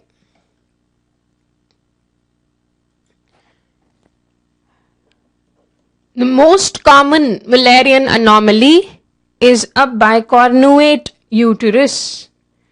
The most common Mullerian anomaly is a bicornuate uterus. The most common Mullerian anomaly associated with abortions is septate. The most common Mullerian anomaly to be associated with abortions is, yes, septate. Mullerian anomalies cause which trimester abortions? Mullerian anomalies cause which trimester abortions? Yes, they characteristically cause second trimester abortions. They characteristically cause second trimester abortions.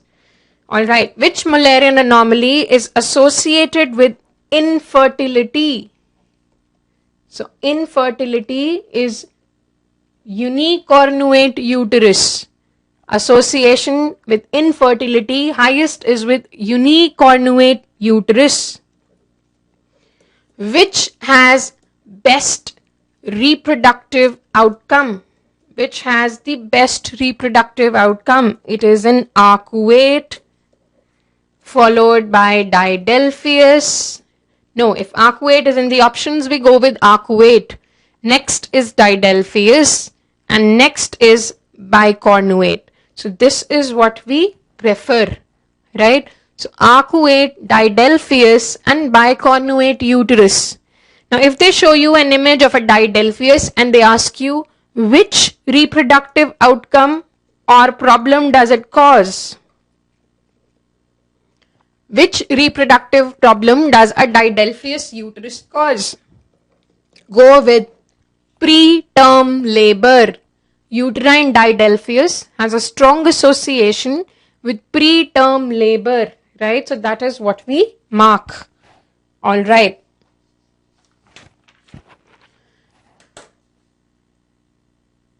Mullerian anomalies have a strong association with urinary tract anomalies. The association is 30%. So the incidence of urinary tract anomalies with Mullerian anomalies is 30%, right?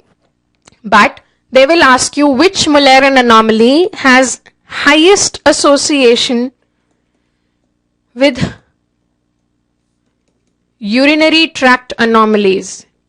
Yes, the answer is unicornuate. The association may be as strong as 40 to 50%. It may be as strong as 40 to 50%. Now, they might ask us, what is the incidence of Mullerian anomalies? So, whether they say incidence of Mullerian anomalies among fertile women or infertile women, irrespective of what the question says. So, it might say incidence of Mullerian anomalies among fertile women or incidence of Mullerian anomalies among infertile women. The answer is 2 to 4%. It is the same, right? So 2 to 4%, and that's the same. Finally, what is the investigation of choice for Mullerian anomalies? MRI. The investigation of choice for Mullerian anomalies is MRI, whereas the gold standard is laparoscopy. The gold standard is laparoscopy. Investigation of choice is MRI, right? All right. Let's see the next image, please.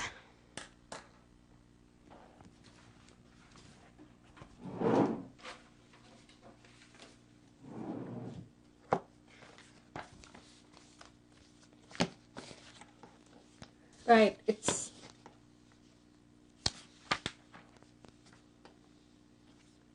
loading, and there it is.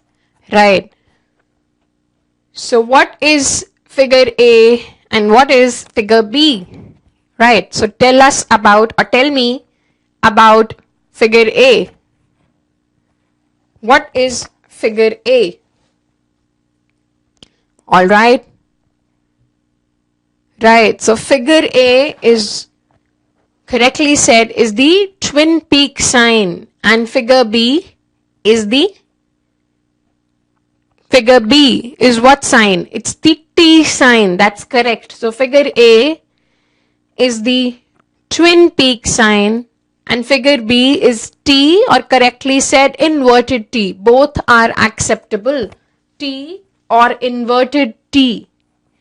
Twin peak sign is a feature of dichorionic twins. Twin peak sign is a feature of dichorionic twins, whereas the T sign or the inverted T sign is a feature of monochorionic twins, right? It is a feature of monochorionic twins.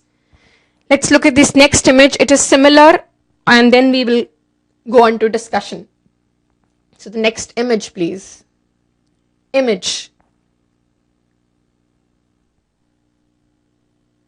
Right. It's loading.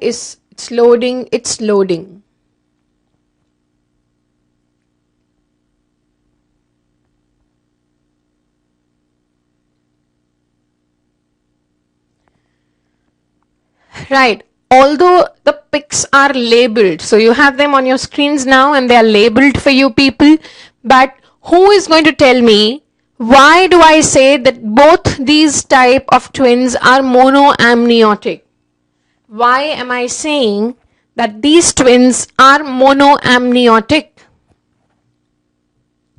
Who's going to tell me? Why is the labeling as monoamniotic? Placenta is not what you look at. Single amniotic cavity is not the correct answer. Excellent. So Mysore, very good. That's the answer. It is monochorionic because there is no intertwin membrane. So you don't have, that's what you have to say. Do you see any intertwin membrane between the twins? There is no membrane at all, right? So this is what you have to go and look at whenever you have an image of twins. First, identify whether an intertwin membrane is present or not. Once you identify, the next thing is, the next image please. Right, so once we identify that there is presence of an intertwin membrane, next thing you look at is how thick is the intertwin membrane. So you have the image on your screen now. So do you see that in image A and B, it is a thick intertwin membrane? Do you identify that? Whereas the image C has a thin intertwin membrane. Yes or no? Can everybody appreciate that? There is a thick intertwin membrane in figure A and B, whereas the intertwin membrane is thin in figure C. Right, so when the intertwin membrane is absent, we say they are monoamniotic. Once the intertwin membrane is present, we look at the thickness. If it is thick, like figure A and B, it is dichorionic. Whereas if it is thin, like figure C, it is monochorionic. Right? So if it is thin, it is monochorionic. If it is thick, it is dichorionic. Now let's discuss the questions. What we need to know, or what could be asked with these images, right? Okay, so the first image talked about the twin peak sign, right? As I told you, it is a feature of dichorionic twins, and twin peak sign is also called as the lambda sign. The ideal time to see the twin peak sign is 10 to 14 weeks. The ideal time to look for the twin peak sign is the first trimester or 10 to 14 weeks. But they can be seen up to, the twin peak sign can be seen up to 20 weeks. After this time, we cannot appreciate the twin peak sign on the ultrasonography. So, it can be seen up to 20 weeks. The other image said the T sign, which we said inverted T sign, and which is a feature of monochorionic twins, right? Then the image showed about monoamniotic. So when we talk about monoamniotic, they would show you the image where there are no twins, but there is no intertwin membrane. So they will ask you, what is one characteristic problem of the type of twins shown in the image? So once you identify the twins as monoamniotic, the specific problem to them is cord entanglement.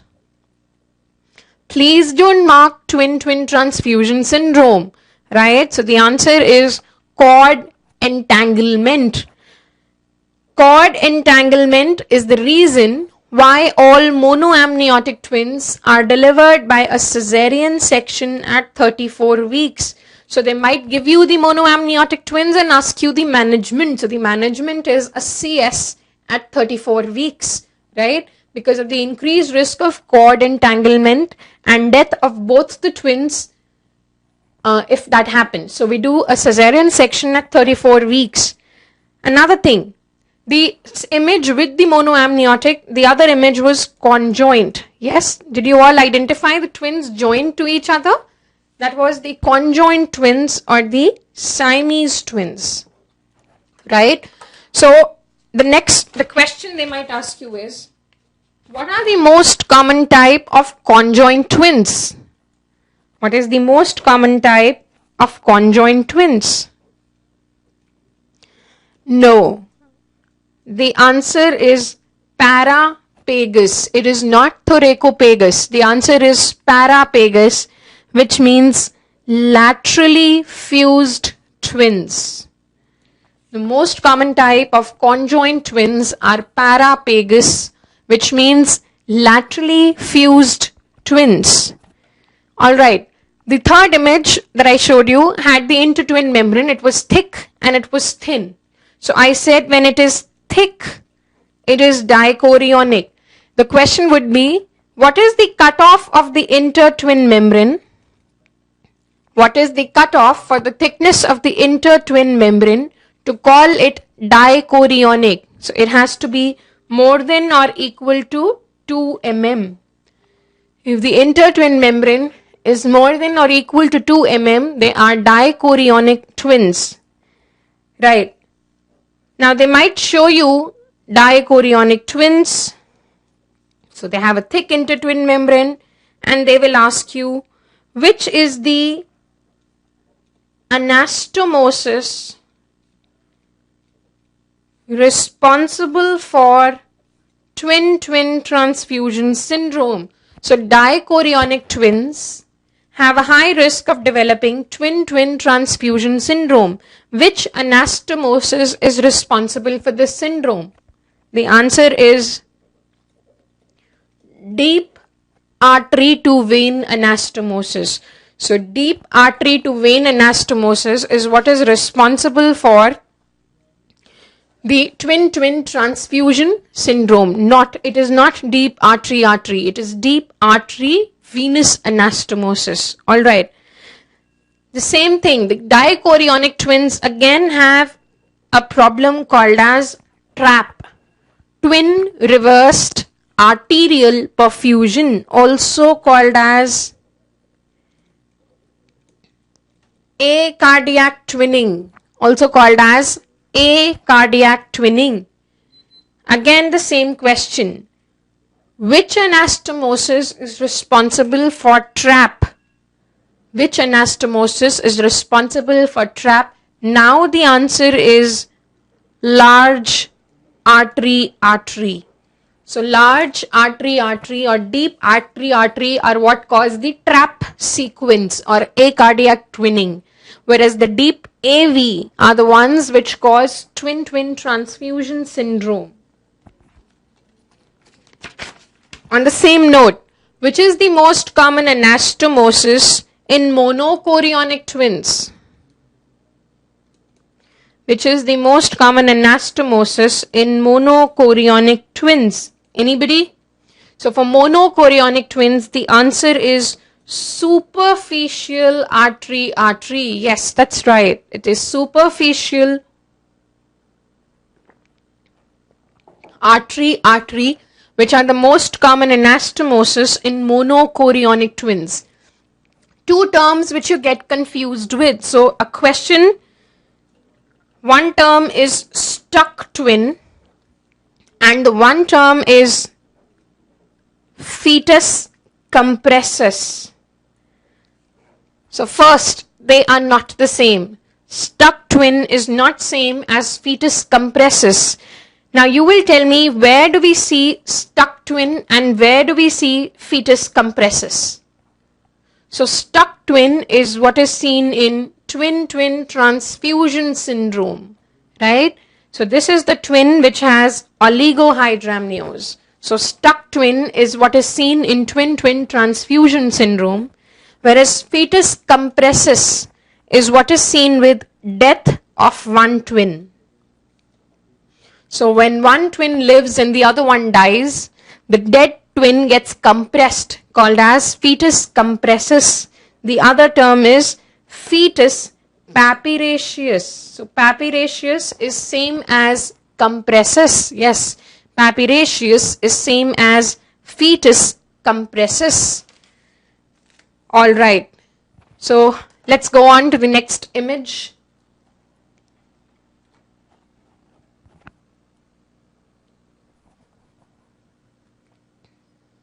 Right.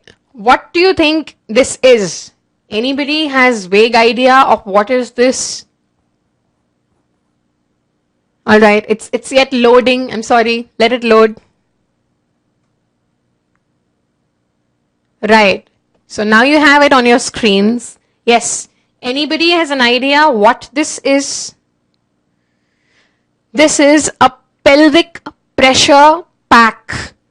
It is a pelvic, no, it is not a fetus. Jabalpur, no, it's not a fetus. Right, hold on. I think you do have it on your screens now. So it is not a fetus compressus. This is a pelvic pressure pack, also called as an umbrella pack. So pelvic pressure pack, umbrella pack, or a parachute pack. That is what we call it. It is used for, no, listen to me, it is not Sullivan's method. This is a pelvic pressure pack, yes. An easy term is tamponade. Yes, it's a tamponade, but it's an umbrella tamponade or a parachute pack or an umbrella pack. Where is it put? This is put in the pelvis of the patient if the patient is bleeding after hysterectomy. So if a patient is bleeding post hysterectomy, we put a pelvic pressure pack called as an umbrella pack or a parachute pack, right? So these are the terms we use. They are used for patients who keep bleeding post hysterectomy, right? Let's see the next image. Right, so they are all related to obstetric hemorrhage and therefore we take them together. It's loading, yes. What are these that are coming on your screens now? What is your diagnosis? What do you see? No, it's not a placenta previa. Please see carefully. What are they drawing? Yes, so these are the images, excellent, yes, of adherent placenta. This is how the three types of adherent placenta appear.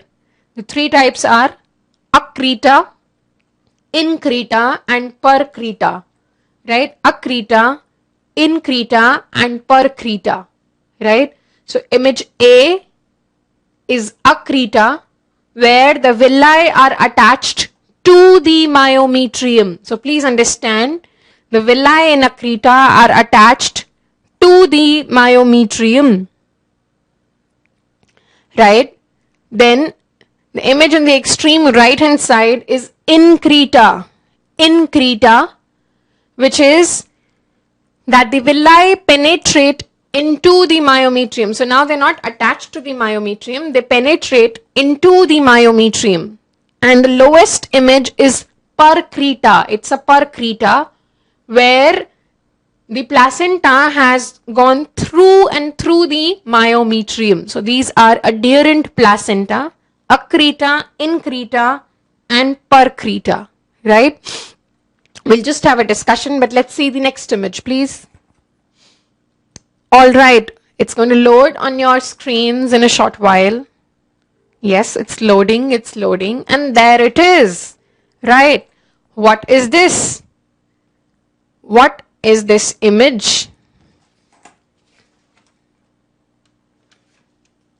Excellent, yes, that's the B-Lynch suture, right? That's the brace suture or the B-Lynch suture applied on the surface of uterus. The B-Lynch suture is applied on the surface of uterus when there is atonic hemorrhage. So it is applied on the surface of the uterus whenever there is atonic hemorrhage, right? Okay, let's see what we want to know about them.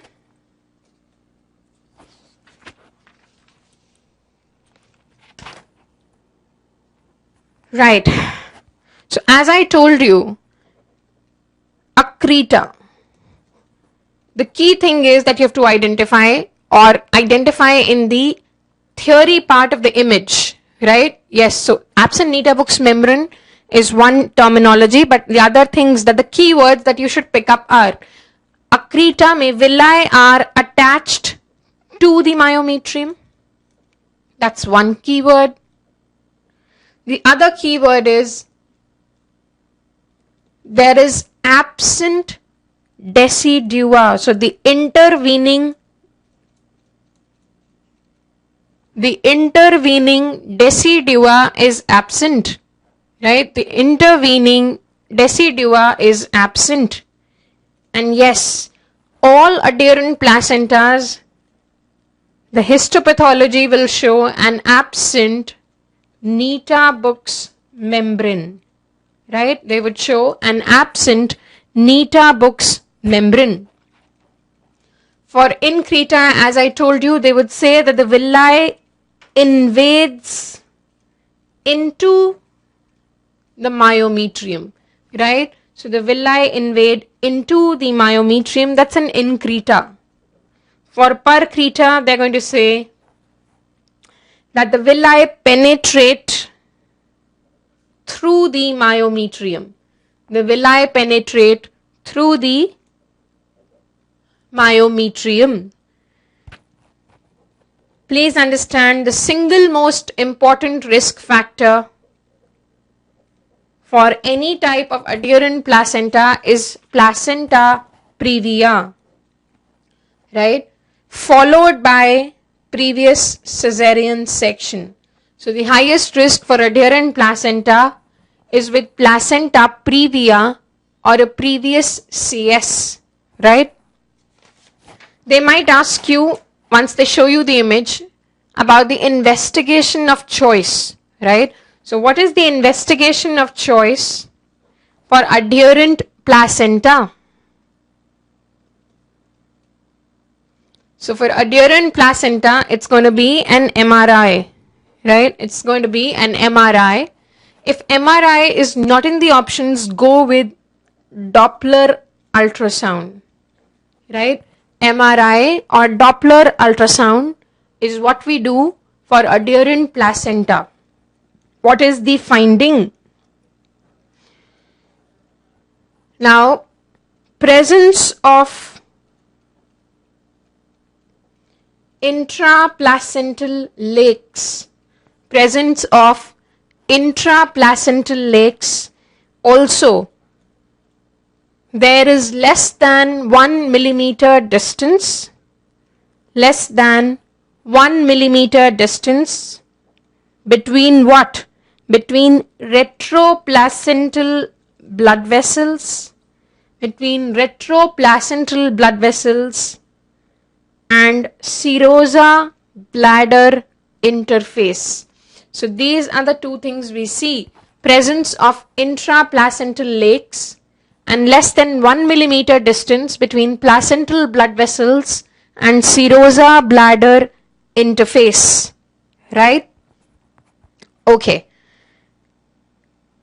The other image that we showed you was, I said that's a parachute pack or an umbrella pack, which is used post hysterectomy, right?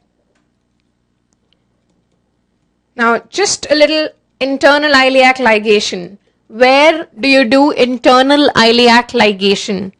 So, internal iliac ligation is done bilaterally, and it is done 5 centimeters distal to bifurcation of common iliac. Yes, we do it for PPH, but where do you do it? So it is done bilaterally, and it is done 5 centimeters distal to the bifurcation of common iliac. That is where we do it, right? 5 centimeters distal to the bifurcation of common iliac, and a ligation of anterior division of the internal iliac bilaterally reduces the blood flow to uterus by 80%. It reduces the blood flow to the uterus by 80%. Yes. The third image was B. Lynch. Now, as I said, B. Lynch is what is done for atonic PPH. Similar sutures which are used, you should know the other names. So one is Heyman, one is Cho square, Heyman, Cho square, and the third is Pereira. So 4 in total: B. Lynch, Heyman, Cho squares, and Pereira's sutures. They're all used for atonic postpartum hemorrhage. Right. Now please understand that balloon tamponade together with B. Lynch. When balloon tamponade and B. Lynch are done, when both are done, this is what is called as uterine sandwich. So when balloon tamponade and B. Lynch are done together, it is called as a uterine sandwich. So something from inside and something from outside, and the uterus gets sandwiched. So it's called as a uterine sandwich, right? All right, we go to the next visuals, please.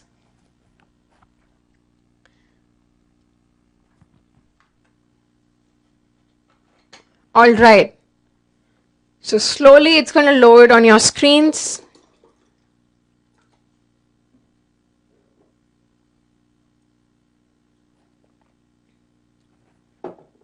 Right, it's loading, and there it is. Right, so can you please tell me what image is this? Right, what image is this? Yes, but which type of placenta previa is this? What type of placenta previa is this? Excellent. So Guntur gives the first correct answer. This is a complete placenta previa. Please don't look at whether the previa is on which wall. You should see what amount of internal os is it covering. So this is covering the internal os completely, and it's a type 4 or a complete placenta previa. It's a complete or a type 4 placenta previa. Can we have the next image? All right. So that's a type 4 placenta previa. We're going to have the next image for you.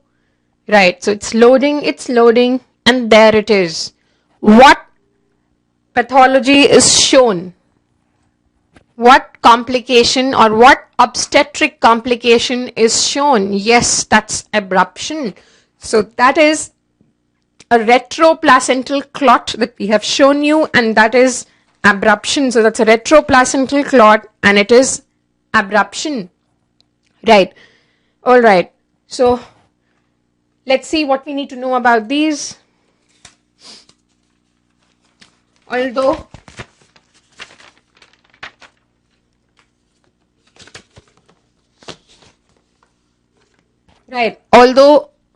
we know quite a lot about them, so I'm not going to go into details, but yes, a couple of things that you need to know. Right. Now, can you tell me, is cigarette smoking a risk factor for placenta previa? Is cigarette smoking?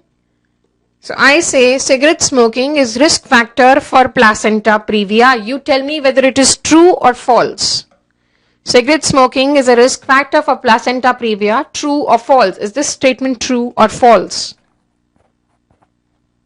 True or false? True or false? So I think Y means true. Yes, that's what you mean by Y. Right, so yes, this is a true statement. Please understand, cigarette smoking is a risk factor for both placenta previa and abruption. So is increasing parity and increasing age. These three are common risk factors for both placenta previa and abruption. Cigarette smoking, increasing parity and increasing age. Right. What percentage of placenta previa have accreta? Right, or simply adherent placenta? What percentage of placenta previa have accreta? The answer is 5%. Right, the answer is 5%. Okay, when do you call a previa as a placenta previa? So when do you call a placenta previa a previa? So what should be the cutoff for distance from internal os to call it as a placenta previa? So we would say that the placenta is previa when it lies within 2 centimeters of internal os.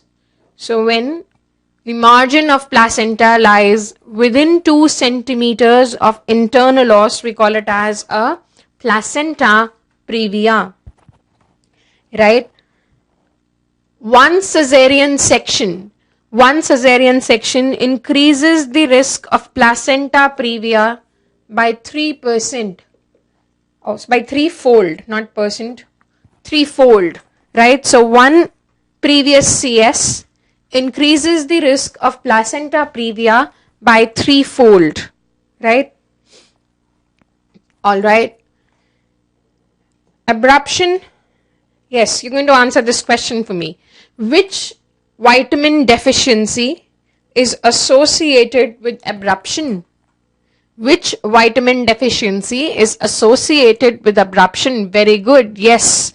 The answer is folic acid deficiency. Yes. So folic acid deficiency is associated with abruption. What is the most common presenting complaint with abruption? What is the most common presenting complaint with abruption? So the most common presenting complaint, no. That is why I asked it again. The answer is not pain. The most common presenting complaint for abruption is bleeding PV. Please understand, pain is only specific. The answer is bleeding PV. And that is why there is a question. What percentage of patients with abruption? What percentage of patients with abruption present only with pain?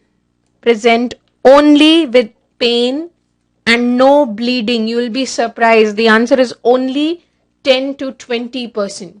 So only in 10 to 20% of patients, the complaint is only pain with no bleeding. The most common complaint in a patient with abruption is bleeding PV, right? We've already given you the incidence and recurrence rates for previa and abruption. That could be the question with the image, right? Let's go on to the next image, please.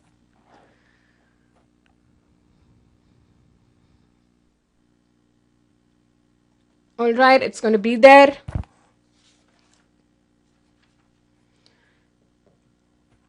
It's going to load, hold on.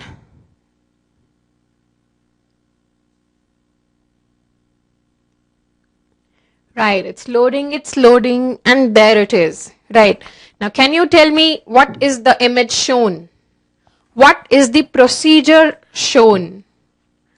I think we'll take about 15-20 minutes more to finish up the class. Right, who's asking me that? Nagpur, yes. At the max, half an hour. That's what we're going to take. What is the procedure shown? So this is what is called as laparoscopic sterilization. This is laparoscopic female sterilization, and what we are doing is applying the fallope rings. They are the fallope rings, not the clips. This is laparoscopic female sterilization, right? So you can identify the fallopian tube, the ovary, and you're putting a ring structure on the fallopian tube. That's what is the fallope ring, right? So laparoscopic sterilization. Can we have the next image, please? That's related to it, and that's why we discuss it here. Right. What is this that is shown? What is shown in the image that is loaded now on your screens? Right, so this is again sterilization, but this is hysteroscopic sterilization, yes, called as Assure. So hysteroscopic sterilization called as Assure, and the previous one was laparoscopic female sterilization, right? So laparoscopic female sterilization and Assure is which is loaded now. Let's just talk a little about them. Right. Okay. So when you talk about female sterilization, I'm not going to go into too many details, right? So what you should know, we've shown you the fallope ring, right? Now fallope ring destroys 2.5 centimeters of the tube, right? It destroys 2.5 centimeters of tube. The ring has an outer dia of 3.6 mm. and inner dia of 1 mm, and it has a thickness of 2.2 mm, right? A thickness of 2.2 mm. Again, it is applied at the level of isthmus. Sometimes the MCQ won't say isthmus. It will ask you How many centimeters lateral to the cornu? 1, 2, 3 or 4? So the fallope ring is applied 3 centimeters lateral to the uterine cornu. So at isthmus, or 3 centimeters lateral to the uterine cornu. Name of the needle which is used to create pneumoperitoneum. Name of the needle which is used to create pneumoperitoneum. Yes, this is the Verres needle. So it's a Verres needle used to create pneumoperitoneum. The gases we use are CO2 or N2O. Most commonly, yes, it is CO2. We use 2 liters of the gas. We use 2 liters of gas, and the maximum intra-abdominal pressure that we can generate is 15 millimeters of mercury. That's right, 15 millimeters of mercury. Quickly, fallope ring, 2.5 centimeters of the tube is damaged. Outer dia 3.6, inner dia 1, thickness 2.2. Applied at the level of isthmus or 3 centimeters lateral to the cornu. Verres needle is used for pneumoperitoneum. CO2 or N2O is used. 2 liters, maximum pressure 15 millimeters of mercury. Right. Assure. Again, just a few things that you need to know. So as I said, this is hysteroscopic sterilization. The spring has an outer coil and it has an inner coil. The outer coil is made up of nitinol. Nitinol is an alloy of nickel and titanium. It's an alloy of nickel and titanium. The inner coil is made up of stainless steel. The inner coil, stainless steel. The coil is 2 centimeters long and 2 mm in diameter. The coil is 2 centimeters long and it is 2 mm in diameter. The failure rate is 0.25%. Failure rate 0.25%.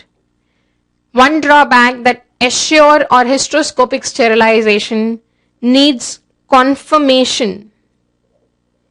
Needs confirmation after 3 months with HSG. Right? Assure. E-S-S-U-R-E. E-S-S-U-R-E. Assure. It needs confirmation after 3 months by an HSG, and this method destroys the intramural part of the fallopian tube or the interstitial part of the fallopian tube. So intramural part of the fallopian tube or the interstitial part of the fallopian tube. Right. Let's have the next image, please.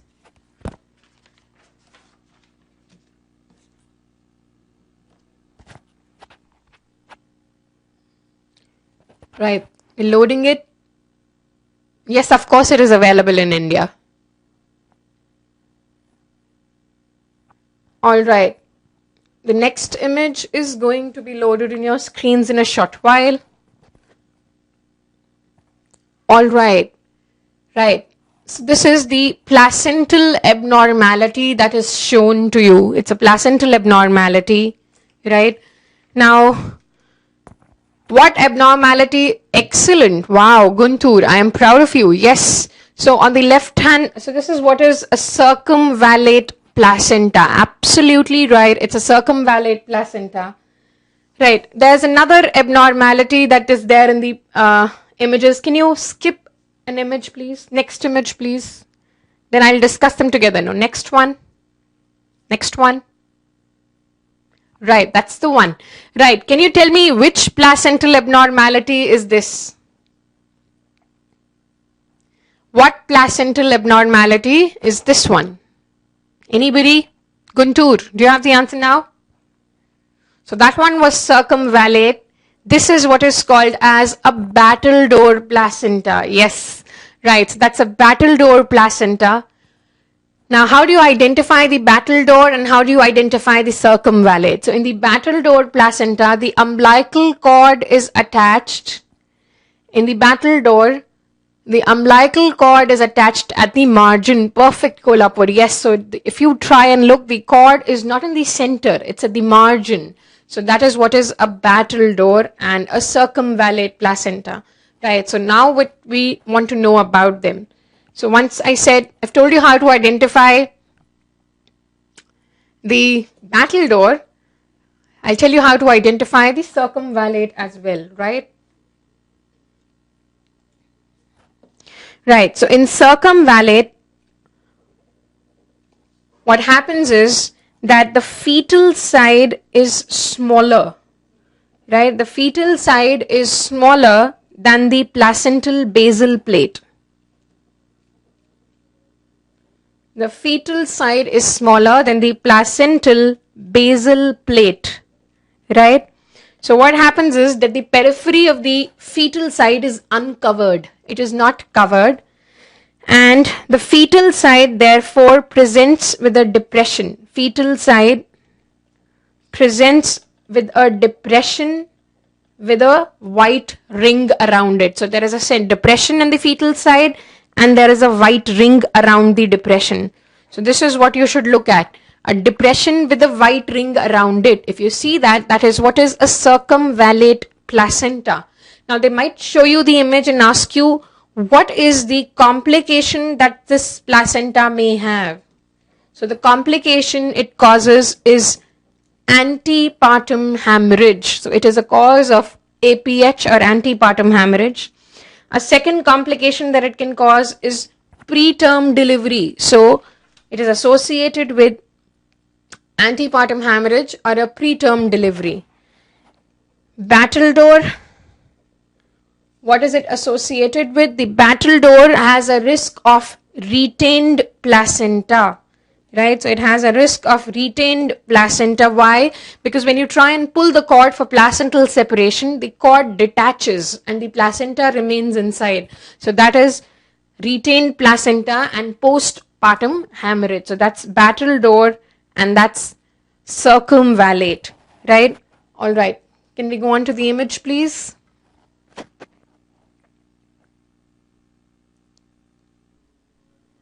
The previous one. The next one. All right, it's slowly going to load on your screens. Hold on.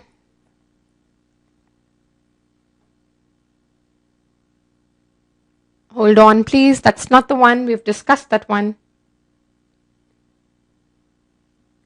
Right. That one's Assure.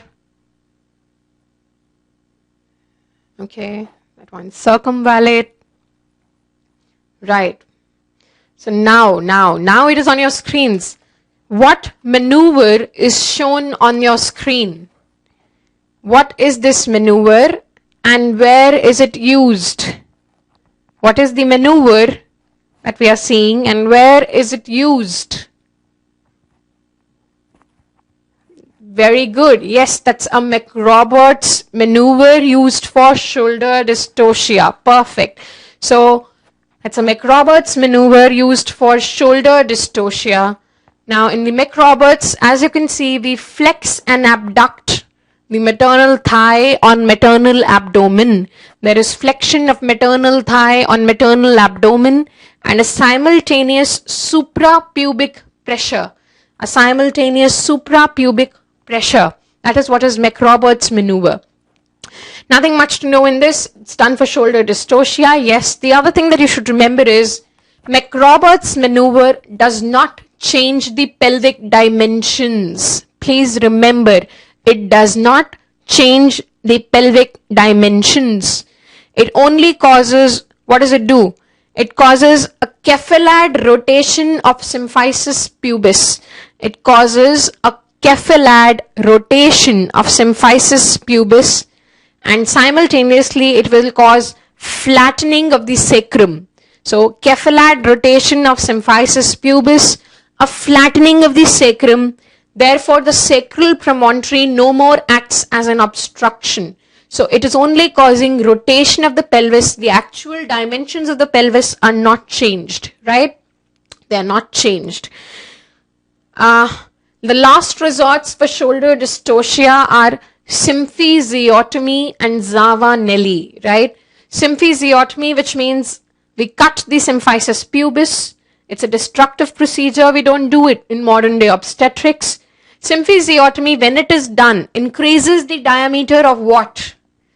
Who's going to answer? If we do a symphysiotomy, that is cutting the symphysis pubis of the mother, it increases the diameter of what in the pelvis? No, but which? Is it increasing the diameter? Excellent. That is what I wanted to ask. Yes, Chimla is right. It only increases the diameter of the outlet. There is no change in the diameters of the cavity or the inlet. It is increasing the diameter of the outlet, right? So that is about symphysiotomy. And as I told you, we also use Zavanelli. That is, push back the baby and take her up for a CS.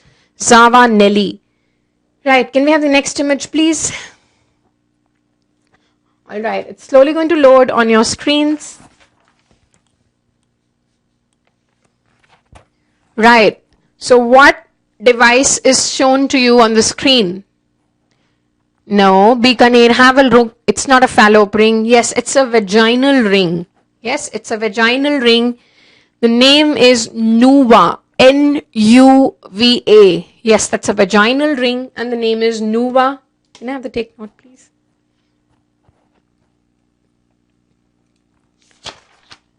All right. Right, so that's the Nuva ring.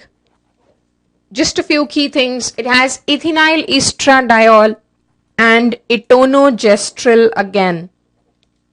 The release rate is 15 micrograms per day for ethinyl estradiol and 120 micrograms per day for etonogestrel.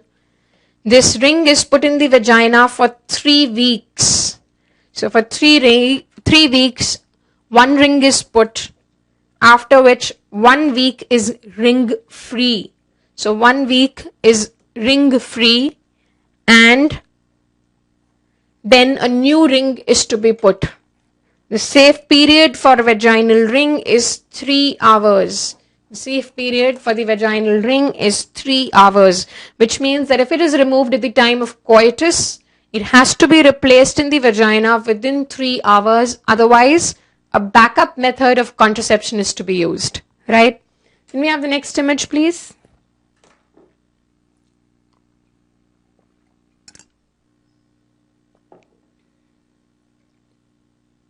Next one. Next one.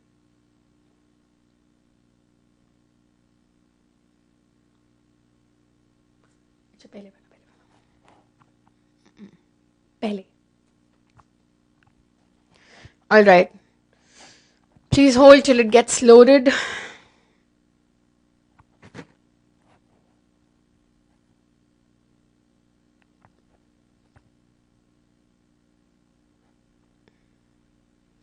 All right. So that's the one we're going to talk about.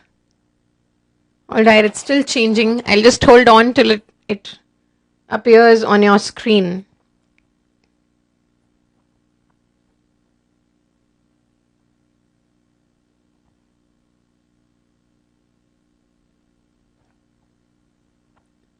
Yes, it is loading now, and that's the one we're going to talk about. Yes, what maneuver is shown to you? What is the maneuver shown?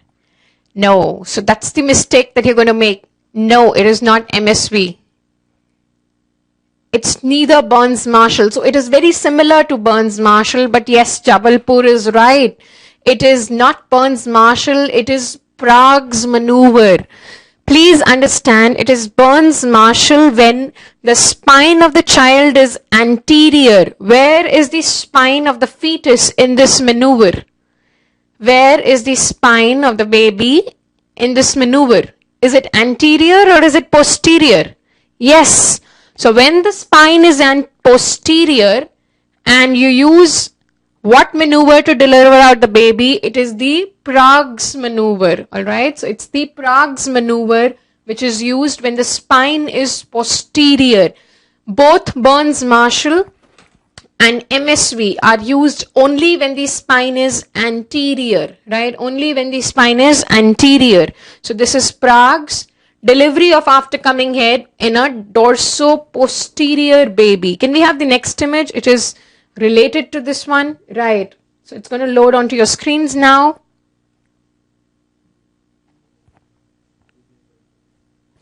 Yes, that's the one. So now this is what is MSV. Yes, this is MSV used again for the delivery. No, this is not Burns-Marshall. This is MSV, Morrisseau smelly weed, again used for the delivery of after-coming head, MSV. Now, till now, they've been asking you the names of these maneuvers, but never shown you the pictorials. I feel that this could be the next level. They would show you the pictorials and ask you the maneuver, right? The topic remains the same, the question remains the same, but just presented to you in a new way. Can you have the next image, please? That's again related. Right, so it's going to get loaded onto your screens now. Right, what is the image shown right now? What is the image? Excellent. Yes, so this is the Pinard's maneuver used for delivery of extended legs. Absolutely. Pinard's maneuver used for the delivery of extended legs. Right. All right. So, right. So we go on to the next image. Right. It's going to get loaded. And there it is. What is this instrument that is shown? Yes, that's a vacuum extractor or a vacuum device. That's a vacuum cup which is shown to you, or the ventouse cup as it is called. Yes, a ventouse or a vacuum is what is shown to you. I would discuss what you need to know about it once I show you the next image, which is again related. So the next image, please.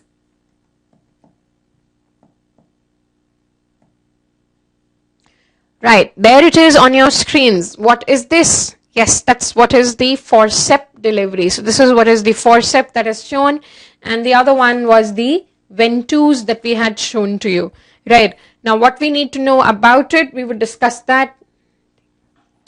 A moment.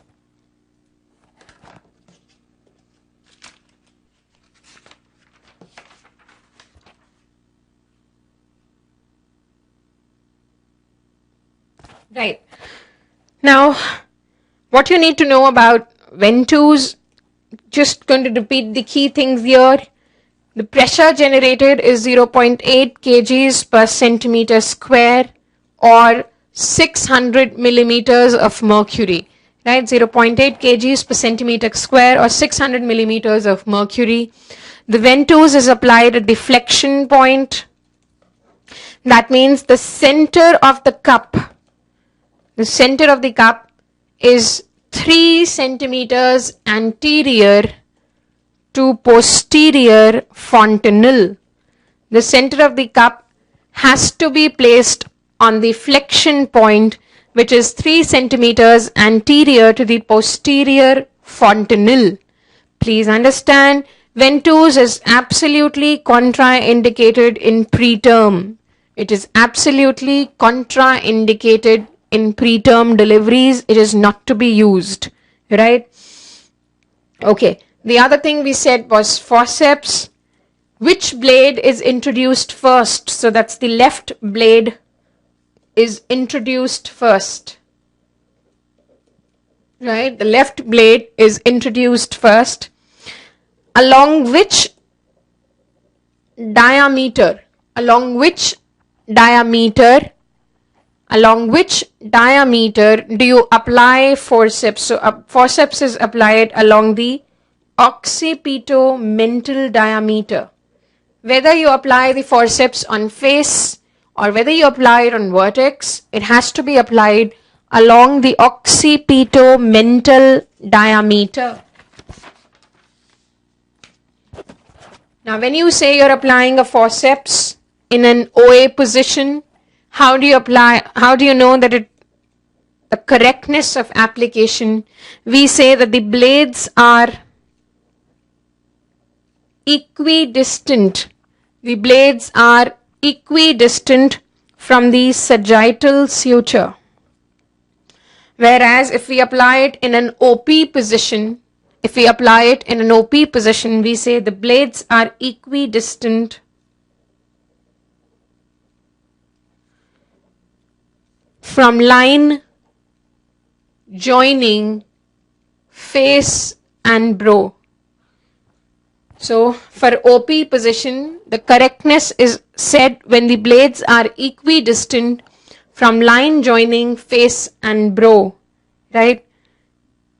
Just something new that I need to give you. The forceps that is applied in nulliparous women, which means molded head. So when the head is molded in nulliparous women, we use the Simpson forceps. That's something new that you should know. Simpson is used in nulliparous women, or the question might say molded head. So for molded head, it's Simpson's forceps, whereas for multiparous women or rounded heads, with multiparous women or rounded heads, we use the Tucker-McLean forceps. The Tucker-McLean forceps for multiparous women or rounded head. Right. When you apply forceps at +2 station, it is a low forceps. When you apply it at more than or equal to +3 station, that is an outlet forceps. Right? Alright, we go on to the next visual, please.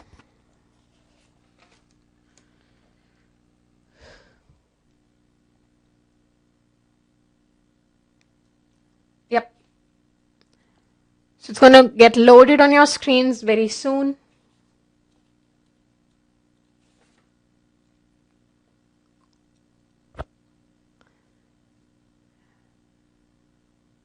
Right, there it is. This is what looks like or is an early deceleration. This is an early deceleration, right? No, IQ, the instrumental deliveries have no effect on IQ, right? So this is what is the image of an early deceleration. How do you identify it? The dip in the fetal heart rate begins with the contraction. It reaches a minimum value at the peak of a contraction and it comes back to normal once the contraction passes off. So that is an early deceleration, also called as a type 1 deceleration, right? Yes, and the cause of type 1 decelerations is head compression. So they might give you an image and ask you what is the cause of this kind of a depression in the fetal heart rate. The answer would be a head compression. Absolutely right. The next image, please. It's related to this one.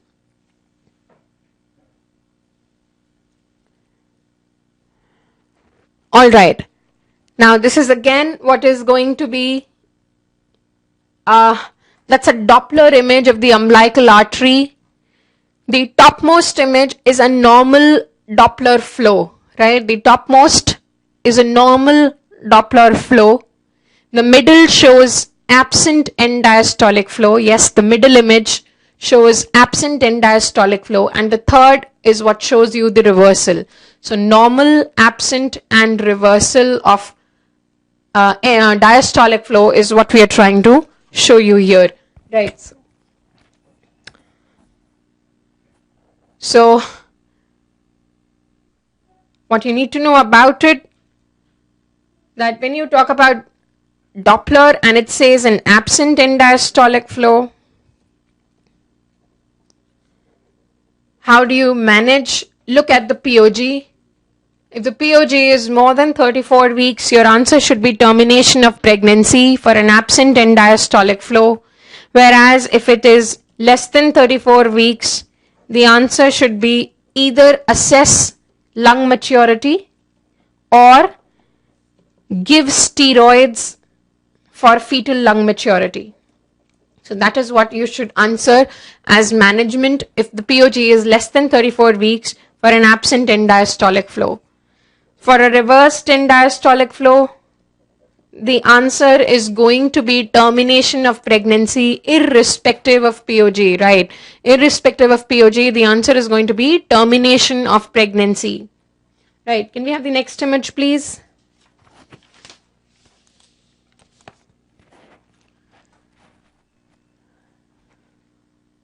Right. Can you identify, all right, no, it's loading, I'm sorry. Let it load onto your screens. It's going to take 2 minutes. Right, we're waiting and it's loading. Yes, and there it is. What is the procedure shown in the image? What is the procedure shown in the image? Excellent. Yes, absolutely right. Mysore gives the first answer. No, please have a look very carefully. It's a chorionic villus sampling. It's not an amnio infusion. Do you see the catheter is attached? Where is the catheter going? If you see it very clearly, the catheter is going into the placental tissue. Do you identify that? There's a thin catheter which is going inside the placental tissue. Can you identify? Yes, everybody? Yes, so once the catheter is going into the placental tissue, it is chorionic villus sampling. It is a CVS. What you need to know about CVS, when do you do it? A CVS should be done beyond 10 weeks. So it is done after 10 weeks. Absolutely. It is not done at less than or equal to 9 weeks. Not done at less than or equal to 9 weeks because it causes limb defects. Yes, absolutely, it causes limb defects. And this is, if I be very precise, this is going to be a transcervical chorionic villus sampling. So CVS can be done transcervically or it can be done transabdominally. It doesn't make a difference. What you have to identify is that the catheter is into the placental tissue. Can we have the next image and you would understand it better?